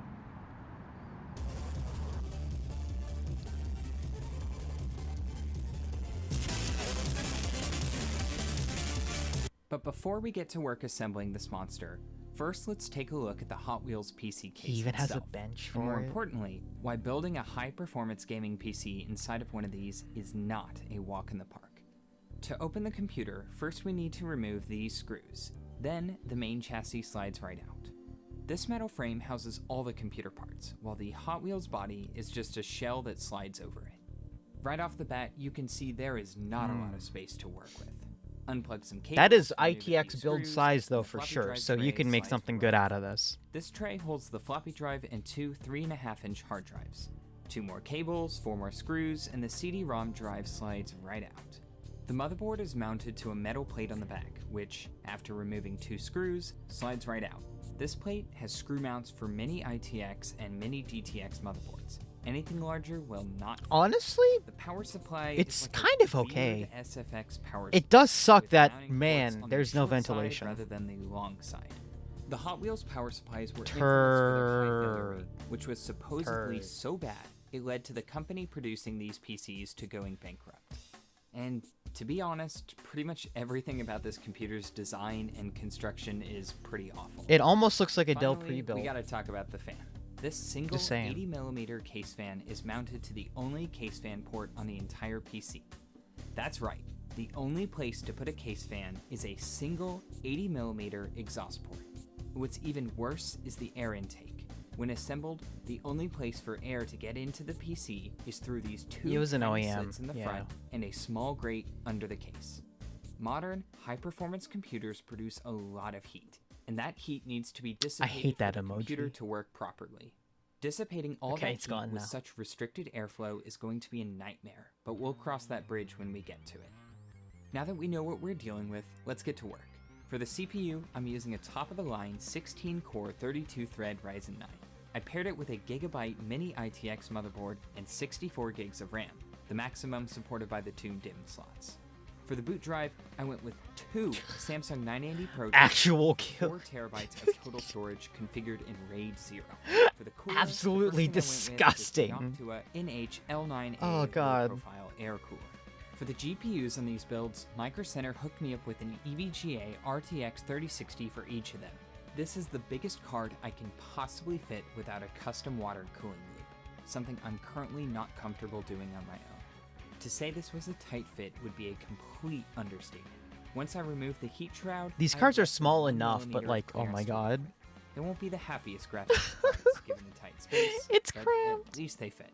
As for the power supply, I went with a Corsair 750-watt SFX modular power supply. But problems arose when I went to install. Long story short, the modular connectors created clearance issues against the cooler. This means I either had to find a different power supply or a different cooler.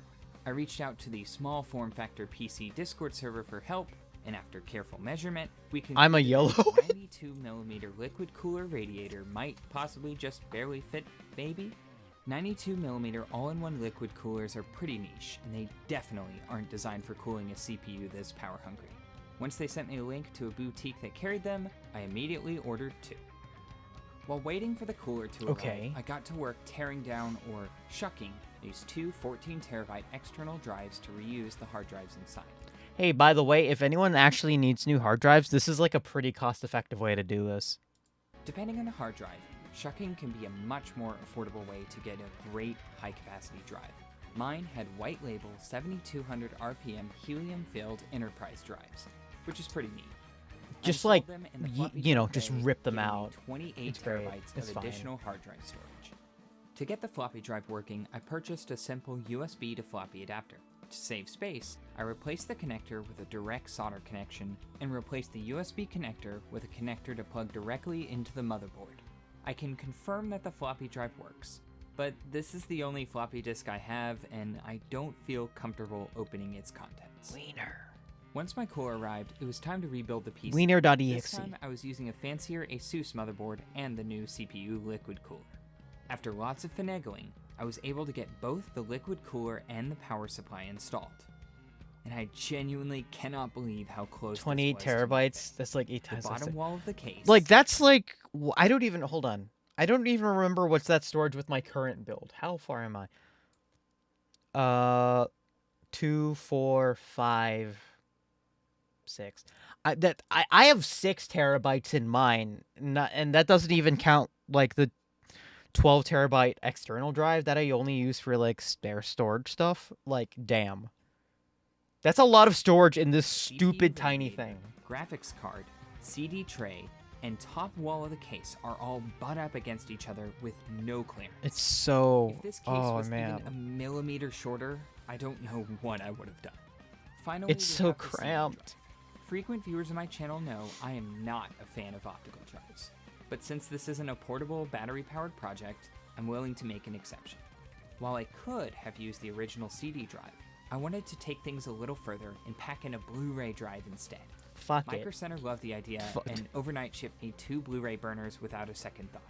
And after a little bit of painting, I had a matching Blu-ray burner. Oh, hell yeah, he painted it to match the colors. So, after routing power and data for everything, I powered it up, tweaked the BIOS, installed Windows, and got to work testing. I do ran the Shadow appreciate Tomb Raider his- benchmark on default settings, Oh, God. and as I suspected, the cooling was nowhere near adequate. Oh, Both shit. The CPU and GPU were pegged at over 90 degrees Celsius.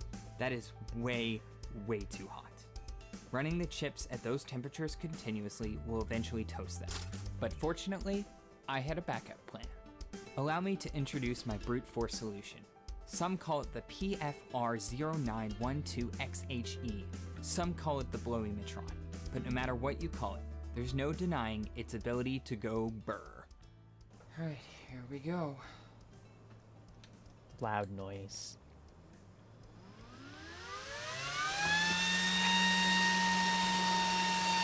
This fan is rated to draw 4.5 amps, which is over 20 times the power of the premium Noctua I was using before. The fuck blades kind are of fan rated is to that? spin at 11,000 RPM with a dangerous amount of force. I expected these fans to move a lot of air, but I was blown away by just how powerful they Just taking my fan out for a power walk. these fans draw, I can't just plug them directly into the motherboard without damaging it.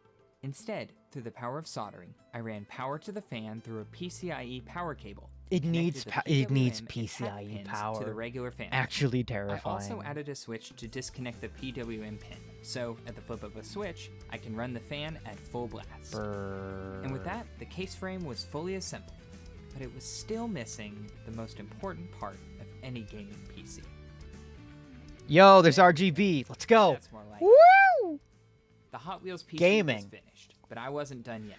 I still had one more computer to build. No expenses were spared on the Barbie PC either. I packed the same insane hardware in it as the Hot Wheels PC. But this time, I knew what I was doing, and I had the right tools. I love his insistence on continuing to use the CRT units.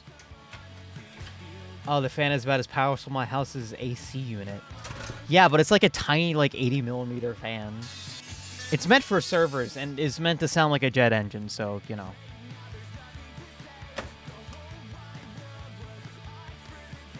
This is honestly the most Barbie thing. Like,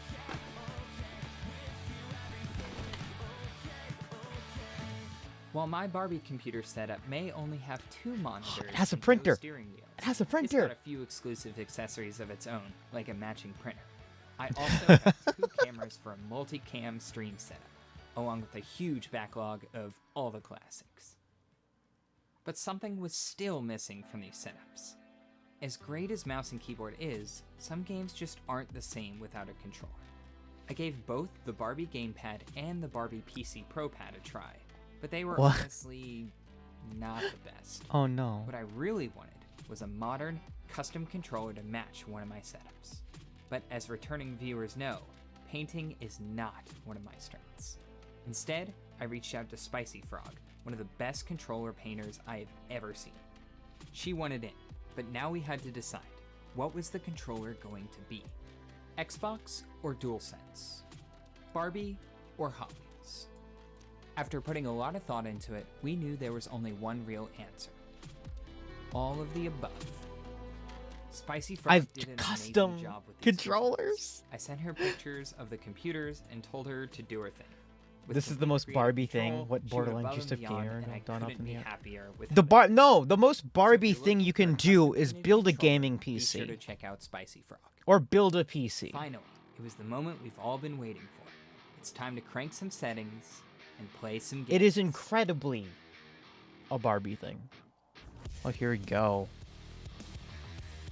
Again, I just really love the keeping to the triple monitor setup and its triple CRT. It looks great. I think.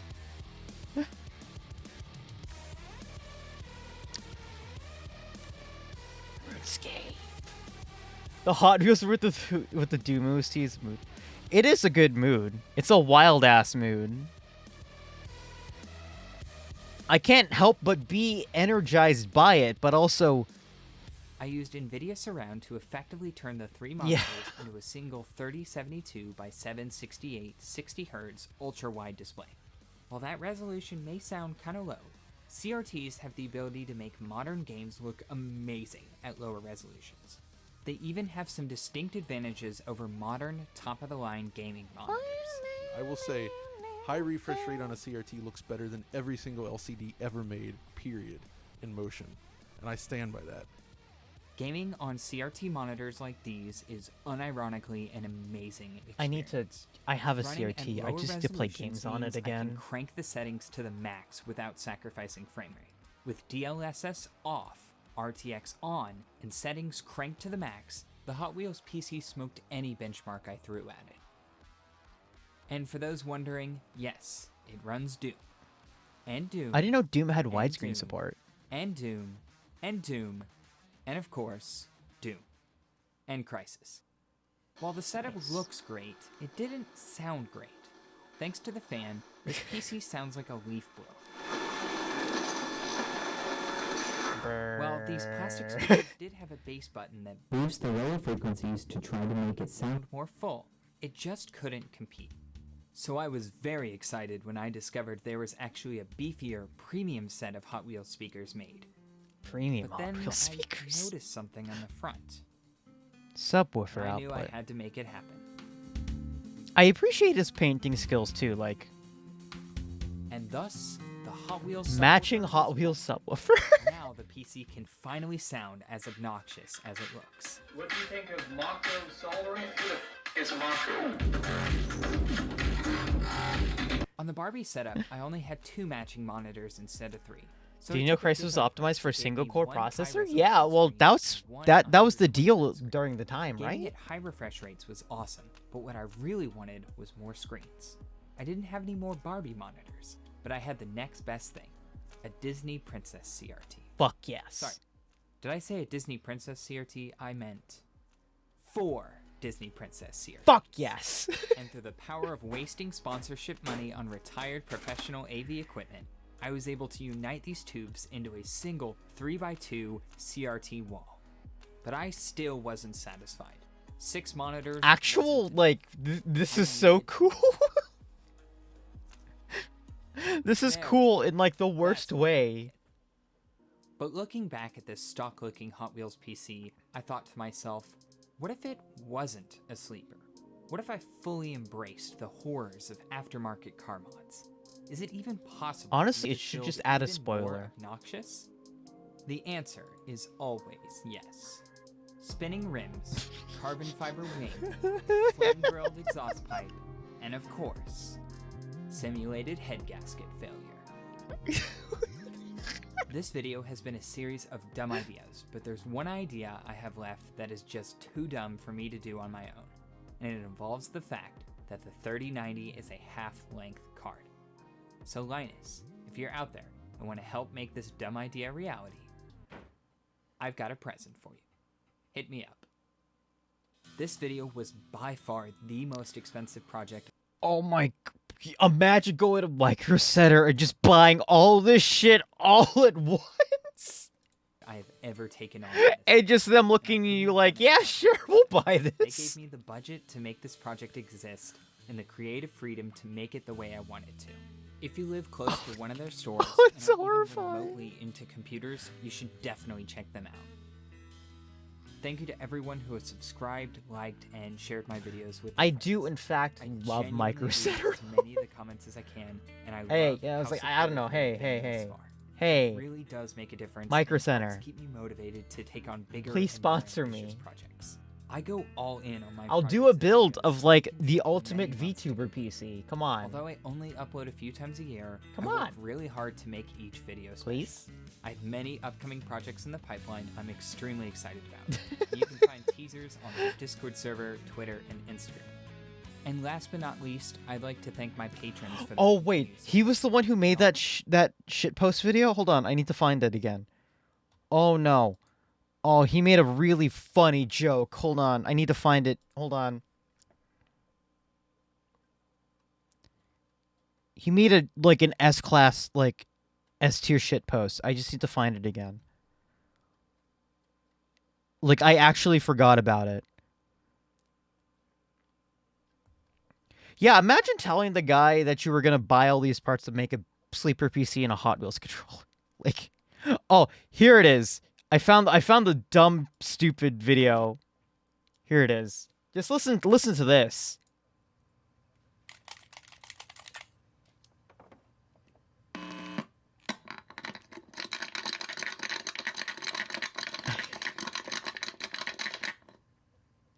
Now we're gaming.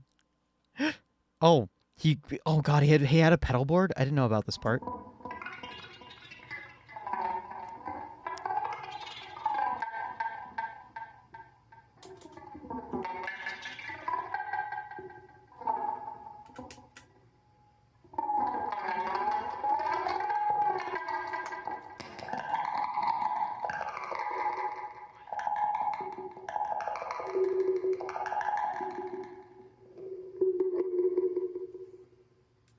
Most abstract shit.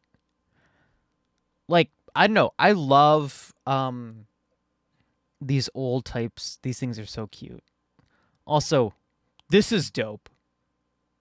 Just this concept is dope. Game Boy HD color. So I think this is what? It's a consoleizer. Yeah. So this takes Game Boy hardware, Game Boy Color hardware, and you take it out and make it into like, and it like mod it together, and you have a consoleized experience. Those are cute. I kind of want one now.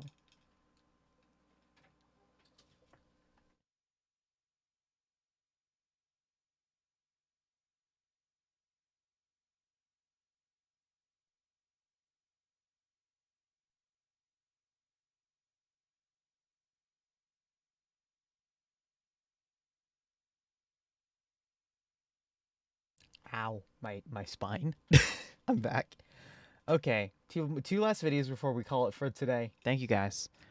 So we got this one is more about news. This was about an esports like news outlet that like did terribly and ate shit. So I wanted to find out what happened. Okay, today is going to be a post-mortem of sorts, and the reason why is a little bit complicated. To fully explain, we have to go back in time to August of 2019. August of 2019 was an interesting month, to say the very least, because that was the time when I was introduced to an esports organization named Regal Reserve. Regal Reserve was just a disaster. Led by a boy named Andrew, I say boy less because of age and more because of business acumen and mental maturity. Shit. Led by a boy named Andrew, supported by his father, Regal Reserve was attempting to break into a then booming sub-industry of gaming where teams, organizations, and creators were marketing/promoting mansions for their teams to live in as an incentive. Regal Reserve aggressively pursued this idea, but there was a little tiny problem. They were advertising a mansion where residents would be a prize in their big recruitment drive or competition, whatever it was, that they did not own and had no legal rights to. Upon learning this through a bit of investigation, I decided to make a video, and what followed was a rabbit hole deeper than anything I could have ever expected. Regal Reserve had How do you do this anyway? Like advertising for stuff like you could win this house and no one owns this fucking house. Numerous different scandals and failures, but in summary, there was what appeared to be emotional manipulation and abuse. I think psychological manipulation is what the CEO and owner openly called it, and how he treated his players. Fraudulent giveaways, the mansion that they obviously didn't own, being used as a prize to expand their social media presence. Their official Twitter account, by the way, was actually a compromised profile from a Filipino celebrity that the group had bought from a hacker, and it didn't stop there. Regal CEO Mr. Andrew Findin apparently pushed a group of teenagers towards a $150,000 bank loan in an attempt to offload worthless company assets to them after his organization went down in flames. And in the end, his father, who was apparently an investor in the whole company, messaged a bunch of YouTubers that I'm friends with who also covered the story at 1 o'clock in the morning, saying that their videos on the matter were depriving African orphans of rice and beans, also saying, with terrible grammar, There's so much wild that he shit is going afraid of the upper echelon collective, he is impressed with their power to destroy and control, and quite honestly, I just think he was completely slammed and drunk. Suffice it to say, as a series with all of the twists and turns, this was one of the more iconic experiences of the channel, and if anyone cares to watch that entire saga unfold in video form, the playlist is linked down below in the description. Now, all of this is to illustrate one key point. Regal Reserve was a topic partially, even largely responsible for a shift in channel content, ultimately leading to where we are right now. I discovered that this type of analysis, investigating a topic, digging around, conducting interviews, and chasing down information, What is the rabbit hole? was rather appealing. Apparently it's just like just a big amount of stuff.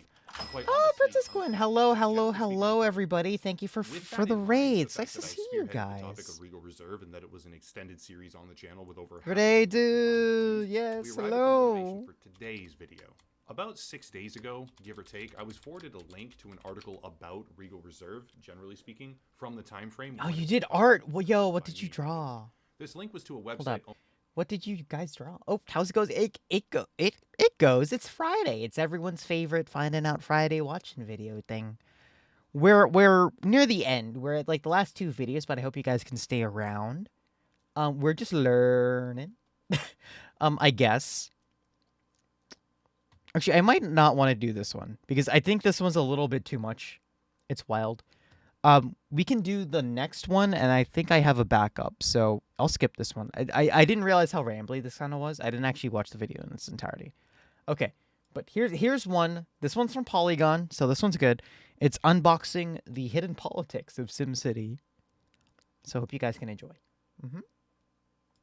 SimCity was the kind of serious game you could convince your parents was totally educational. Totally.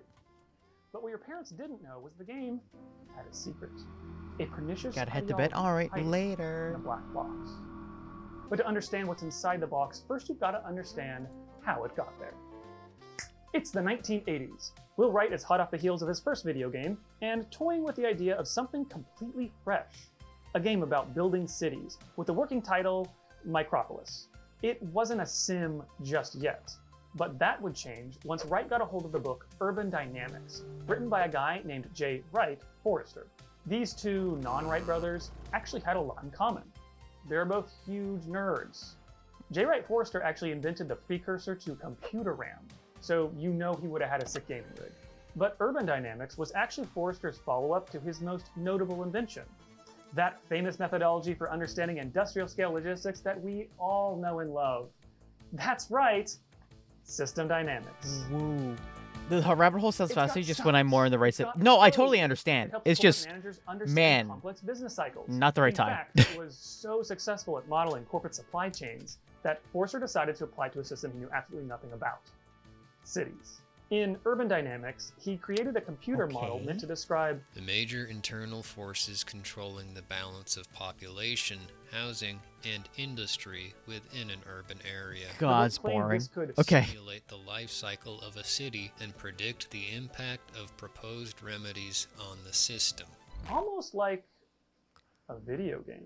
Boring. With just 150 still equations and 200 parameters, Forrester had turned the idea of a city into a formula, one that could be used to test social policies. Urban Dynamics was controversial because it concluded that a lot of the social programs meant to improve a city were actually harmful to its long-term prospects. You know, horrible things like financial aid, low-cost housing, and job training. It was classic anti-welfare politics, dressed up for the computer age. It also helped this is getting Will good. Wright that he could turn his rough city-building game idea into a city simulator. What's called system dynamics. Everything is either a stock or a flow. And so a stock might be like population. A flow Yep, might you're be right. death rate. Like or this growth is. rate. And I'm just you kind of basically can curious how model almost bad this anything goes. those two little devices. Will Wright used the stocks and flows modeling from Urban Dynamics to create the formulas for SimCity's simulation. And that's how the black box came into being. In both the book and the video game, the city starts as a blank slate. The land has no value until it's populated with structures and people. The city's success lies solely in maximizing its land value. Without perpetual growth, it will stagnate and die. Now, to be clear, I don't think this the seems way like a that problem. SimCity models cities necessarily reflects Will Wright's politics. He has always maintained that the series was a caricature of the way a city works, not a realistic model. But it still echoes the book's political assumptions, whether intentional or not. When we first did the second SimCity, SimCity 2000, over some time people started saying, oh wow, that's really cool the way you programmed in inner city decay. And I went back and looked at it, and in fact, yeah, really big cities, eventually the land value would collapse, people would start moving out, and it would really look like inner city decay. But we never programmed that into the system. This quote really stood out to me because Urban Dynamics was written in the 1960s as a direct response to the growing national concerns about inner city decay. Oh, the book no. and seemingly SimCity 2000 turned this concept into a formula, but in doing so created some major blind spots. For example, neither of these simulations can really grapple with the white flight that so often occurred as neighborhoods became more diverse, because neither of them model race. And yet, the series is called SimCity and not Micropolis, because it turned out that the realism aspect was super marketable. But a simulation is only as real as the model it's built on. Flight simulators are real enough to train pilots because the model of flight is very well established. The formulas we use to build an airplane are the same ones that work in a simulator. But there's no base scientific model for cities. So what kind of simulation is SimCity? Simulations we do are generally social simulations. Social simulations really are a lot more difficult to build than something like a flight simulator, which is much more straightforward. So we start with the core behaviors, we get those tuned, and then we start layering on more and more subtle behaviors. Perhaps it's more comparable to the climate simulations that scientists use to model and predict global warming. But even those formulas aren't hidden in a black box. Each new SimCity game adds more features, but deep down, they're still based on... Or, well, in one of the most recent ones, less features, but... Urban Dynamics' core model of stocks. Maybe I'm being and pedantic flows. at that point. And that model is what made the series not just famous, but a massive financial success. So what if the game reinforces a particular political perspective on urban planning? It's not like mayors are being tested on the thing before they run a real city.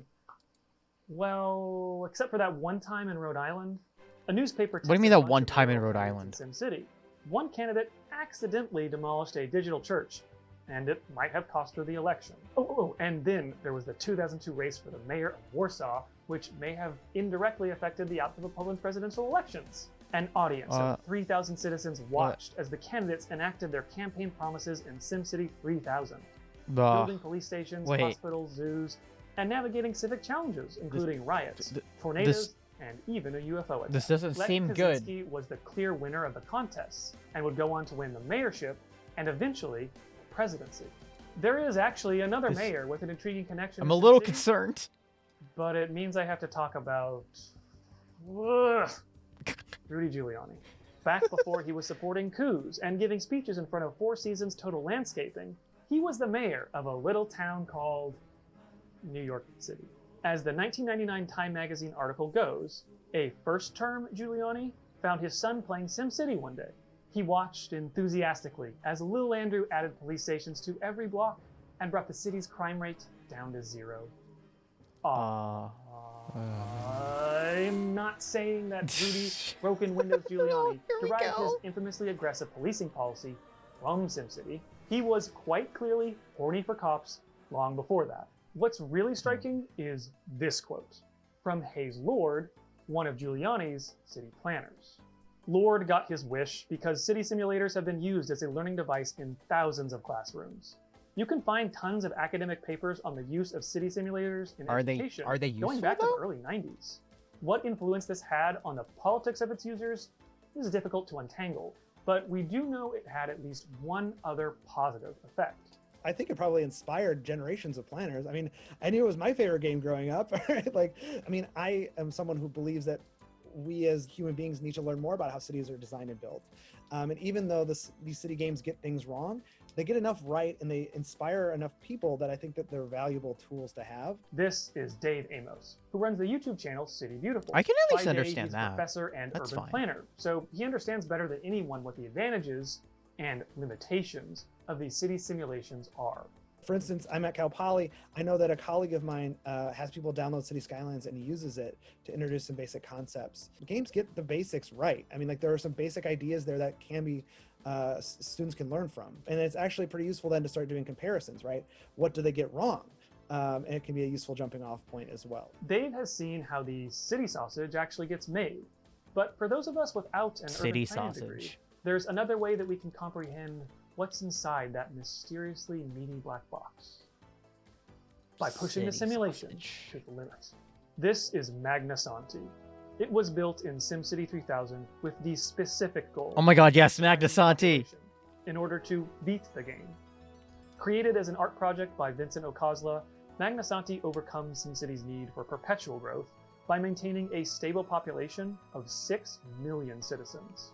There is no crime, abandoned buildings, or congestion.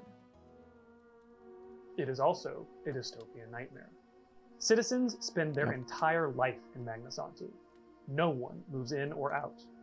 Not that it's a very long life. Thanks to the lack of hospitals and high pollution, its citizens rarely live past the age of 50. There's no traffic because there are no roads. Hellscape. A subway connects every part of Magna Santi, but there's no real reason to leave your neighborhood because every neighborhood looks exactly the same. There are no fire stations or schools, just a robust police state to keep everyone. Hellscape. Magna Santi was a multi-year project for Ocasla, designed to expose the inhumane assumptions and calculations going on inside SimCity. By beating the game, Ocasla actually revealed the shape of the black box. Citizen health and happiness were ultimately unimportant. What the game considers a successful city doesn't look at all like one we would actually want to live in.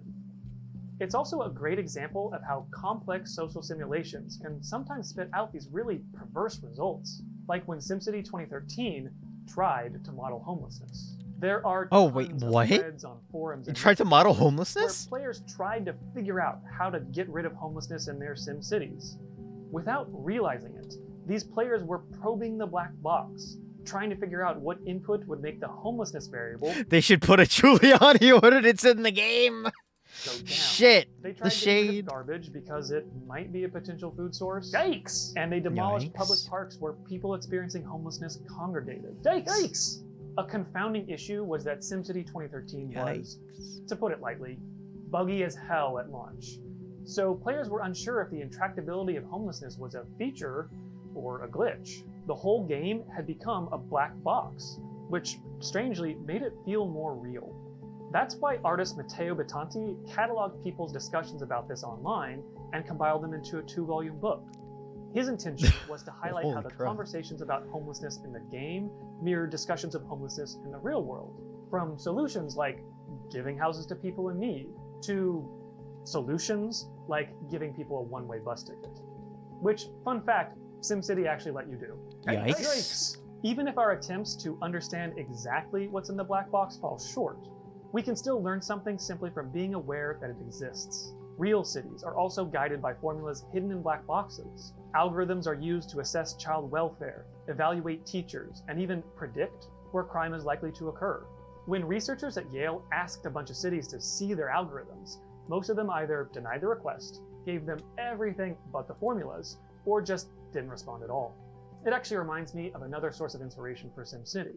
At the same time he was wrapping his head around urban dynamics, Will Wright was reading something else, a sci-fi story called The Seventh Sally, in which an alien king gets banished from his kingdom for becoming a tyrant. Upon seeing this, a god takes pity on the king. This is and absolute gives him hell a glass world, box though. containing God, within it I'm so a tiny scared. civilization. At first, the king is insulted by this Fisher-Price kingdom, but he eventually accepts it. And with time, he returns to his old ways. But the god had made the model too perfect, and history was doomed to repeat itself. The tiny kingdom's people eventually break free of the box and overthrow their tyrannical ruler. After discovering his mistake, Hell the yeah. god says, "I don't understand. It was only a model, after all. A process with a large number of parameters, a simulation, a mock-up for a monarch to practice on." Will Wright read that parable and thought, the people in the glass box are the issue, so he turned them into algorithms. Wait. And today, real mayors are looking at those algorithms and thinking they can apply them to real people. Wait, no. SimCity's black box is just a game, but we still need to be aware of its impact. Oh no. Because if you don't know what's inside the box, then you don't really know what it can do to you. Was that scary? A little bit. Am I worried? A little bit. Maybe let's watch a more funny video.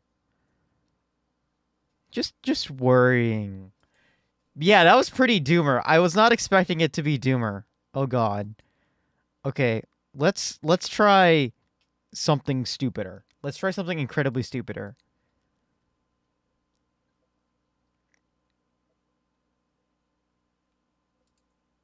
Dad games. There are a lot of them, and I'm not just talking about the ones where you use your violent tendencies to protect a precious little egg of a child. Dad games. I'm talking about the stuff Dad gets up to when you're at swim class. Dad can manage a virtual football team, clean out a virtual garage, or chill in a virtual woodshop. Ooh, woodshop. Dad's delight. But for us non-dads, do these games still hit? I am not a dad. I'm a childless millennial gamer who makes YouTube videos, and I still text my mom when I have a tummy ache. Can this growing genre resonate with me? We've talked about the dadification of games. What about the dadification of Patrick? So I downloaded 5 premium dad games and gave myself an hour each to review them based on fun factor and fatherly insight. Trains. They're strong, they're long. They have the awe-inspiring mechanical might of trucks, but they're bound to a rigid track system that requires careful logistical management. So it's no wonder dads like them. When it comes to exemplifying the relationship between power and responsibility, trains make Spider-Man look like a little piece of shit. Confronting the power of a train damn near killed Spider-Man, and it wasn't even a big train. 5 minutes earlier. Rip Spider-Man, he was worse Spider-Man than a neglects his train. responsibilities for an evening, an uncle dies. When a train conductor slips up, the entire eastern seaboard has to go without wheat, livestock, and delicious sulfuric acid. In Train Sim World 2, I am the conductor, who is the train's dad. Wow. I gratefully complete the tutorial because I understand that without rules, this magnificent tool is a weapon of mass destruction. I gently bump into the freight car to engage the couplers. I carefully replace the fuel nozzle and the fuel cap. My first job is to move 2 engines 1.9 miles down the track to couple with another formation. I fire the reverser, release the brake, and I throttle up. I leave the bell on for safety. For the first time since I entered Train Sim World 2, I'm free of responsibility. I take in the Pennsylvania wilderness, and then I check my phone. For literally 10 seconds.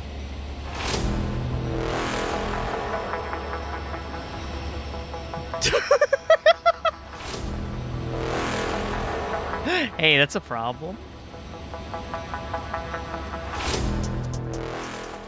The game asks me if I'd like to relinquish this power and responsibility to someone more capable, and against my latent dad instincts, I accept.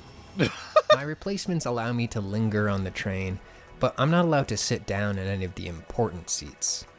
The only thing left to do is enjoy the ride. And that's when I realize, with great Wait, why power did this comes get great worrying? responsibility.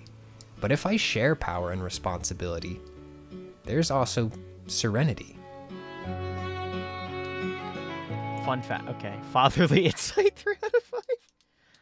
I want a fatherly insight reading on more games. I, Dad, am the steward of the lawn. I have an avatar who looks like me.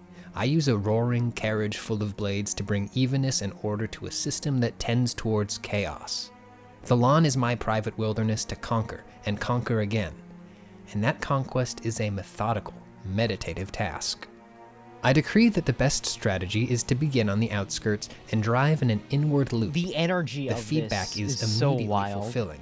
I feel the satisfying rumble of the engine in my controller. I see the contrast between my tidy, fresh mode stripe and the adjacent shag. With every lap, I transform that ugliness. I spiral inward. And that's when the dread begins. I start to notice the bits that I missed. Tufts of grass like little flags planted out where I swerved Oh, that's off my horrifying. Oh perfect no. course. Doubling back now would be a dangerous disruption to the plan. Oh, But the grass no. doesn't forget, and neither do I. I go around and around. Tat, and see no, my you mistakes fucked over up. and No. over again. They get further away with each pass, but they're still there. No. It's here that Lawn Mowing Simulator cuts to the core of what I imagine is the dad experience. The dad has this massive engine to cultivate the delicate growing things of his domain. But as my Stiga Estate 2084H taught me, it's hard to wield power with perfect precision. Each untended tuft is another time the wife had to remind me of my own mother's birthday. This trampled flower is the time my son told me he wanted a I doll. should show this to Dad, Nathan. Dad, yeah, no, show it to After I Nathan. reach Dad. the center, I hastily try to chase down those stragglers. Dad should do but dad fixing things. old mistakes is like mow embarrassing. the lawn. And my haphazard damage control proves that my strategy was inherently stupid from the start. My methodical conquest of the lawn was a lie that I told myself, and I'm ashamed. I imagine my family peeking out of the window and shaking their heads in disappointment. And with the mounting evidence that lawns and lawn care represent an unnecessary threat to the earth itself, my dread deepens. Even if I were a perfect steward to the lawn, I would be steward to a doomed kingdom. Plus, the camera controls are kind of finicky and it's boring. Fatherly insight 5 out of 5. I don't have a house, a car, a barbecue grill, or a yard. Oh, yo, with we got the children's power. toys. We got the good one. Power Wash Some games Simulator. fulfill Let's the go. wish of simply having and enjoying those things. Power Wash Simulator breezes past that fantasy and forces you to confront the reality that all of those nice things are destined to become absolutely encrusted in grime. And it's my job to deal with it. As dad, I level an arsenal of ultra-powered water guns against a dirty world. And that feels really good. It's quieter and more intuitive than Lawn Mowing Simulator, and the visual feedback is miles better. Lawn Mowing Simulator is about forcing a chaotic system into compliance, and the result always looks the same: trim, flat grass. But in Power Wash Simulator, I'm restoring things to their natural state. Sweeping away the grime can reveal colorful plastic, wood grain, stucco, or shiny chrome. Nature. But at the end, I don't watch my family enjoy their freshly scoured yard. I pack up and I move to the next broken town, like a Power Wash Yojimbo. Would my children rather play with me in the dirt or play alone in a yard where everything is shiny and good? It's not for me to say. I'm going to the playground. I hear the dinosaur there is absolutely filthy. 5 out of 5 fatherly insight 2. The link between fish and fathers Give me the 5 out of 5. Starting when Christ asked his heavenly Dad Father to excitement unlock that the I unlimited wanted. fish glitch, so he could impress a congregation of 5,000. Modern fishing combines the primal fatherly instinct to hunt wild game for the family, and the 20th century dad instinct to spend roughly $40,000 to do something you can also do with a tree branch and some string. Oh, God. I download Bassmaster Fishing 2022, hoping to experience calm, isolation, the sound of lapping water, and maybe a nibble on my line. Fishing. I boot up the character creator, and I'm able to slap together an avatar that looks a fair bit like me, ensuring my immersion. Okay, The only problem is that my preferred hair length is only available in Platinum Blonde, and the fashion options highlight an aspect of tactical, slick dadliness that doesn't feel quite right. I look like I'm gonna go play in a Dota tournament on the top of Mount Washington. And as I pull out from the dock, that performance polyester feeling is inescapable. My boat is loud and fast and shiny. A computer display shows me where the fish live and exactly how chunky they are. But it's the scenery that troubles me the most.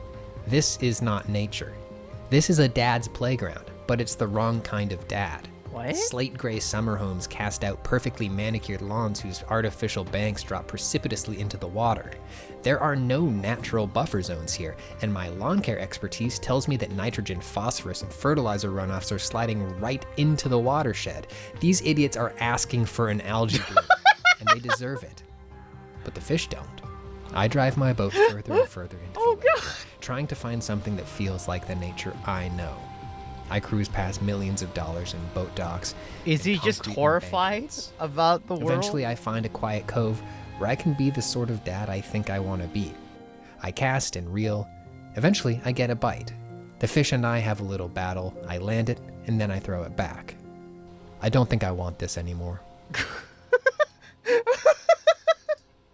This game, it looks like a GTA 5 bootleg. I mean, it's Golf just is a bit fishing, like backwards fishing.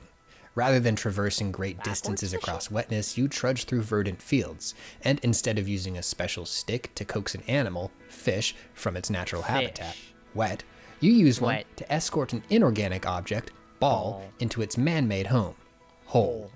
Golf, like the other dad hobbies, is methodical, meditative, and expensive. But unlike the others, it's not solitary. The guy watched a Golfing, SimCity as I video before understand making it, is this. a social ritual where Well, dads to be can fair, connect with other dads. They while work exploring the both. They world of both work holes. at Polygon. Winning matters less than the experience of intrapaternal bonding. Bonding Lawn's looking between great this year. dads. I planted clover.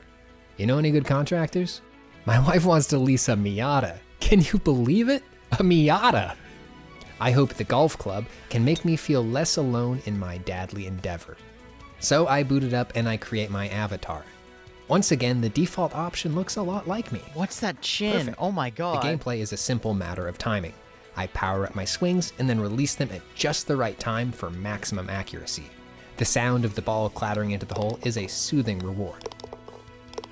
Now I'm ready to meet the other dads. But my first matchmaking partner isn't looking for conversation.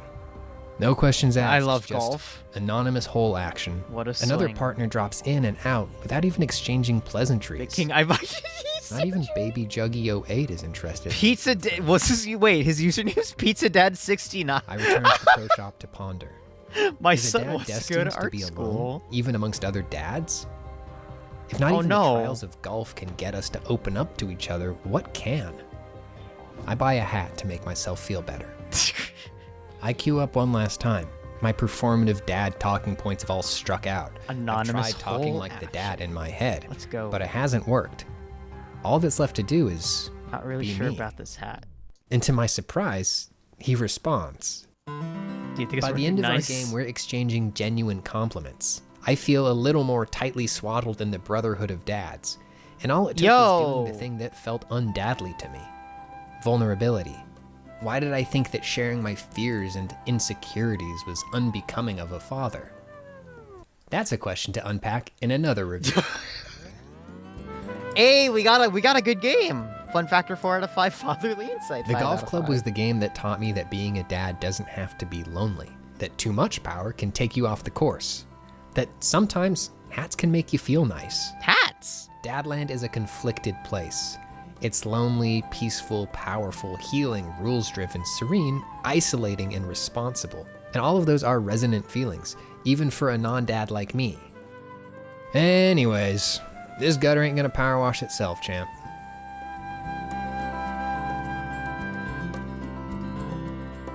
I hope everyone enjoyed that dad energy. I hope everyone enjoyed the dad energy that was happening there.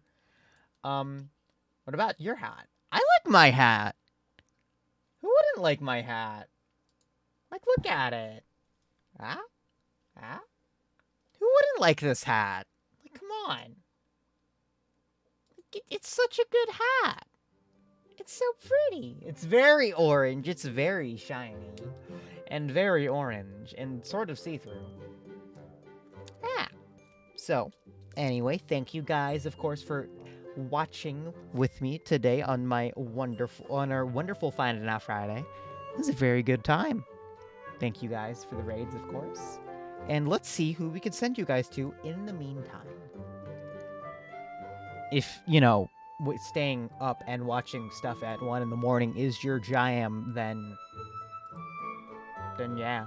Let's see her.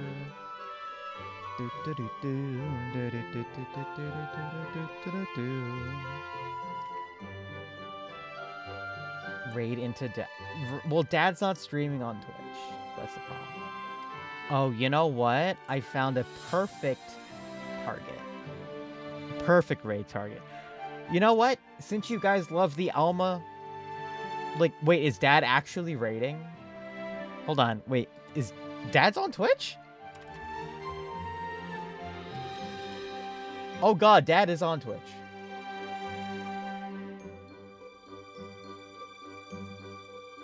You know what?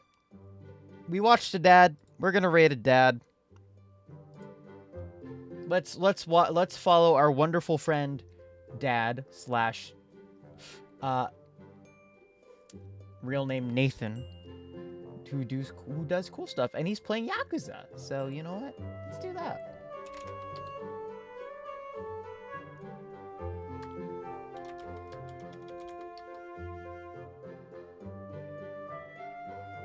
The other option was going to be, I was either going to do that or do Alma raid. So we were going to raid Alma v Luna, who was playing Castlevania.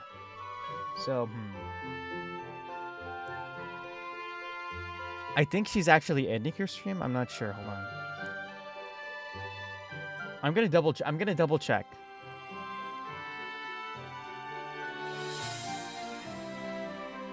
So it's either Dad or Alma. I think Alma might need it more. So you know what? Okay, scratch that. Let's do Alma instead, because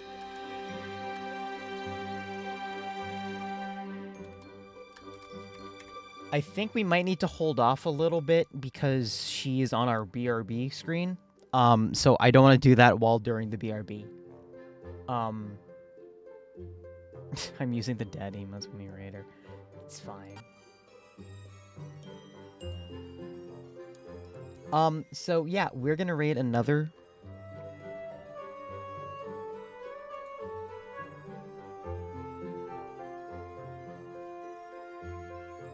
So let's do, I don't know.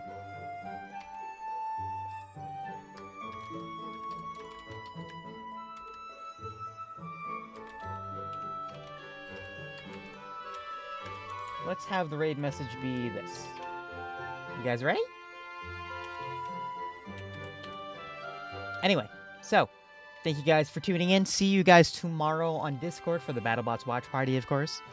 My name's Alma. Make sure you guys save before you go. And have a good one. See you, everybody. Bye-bye.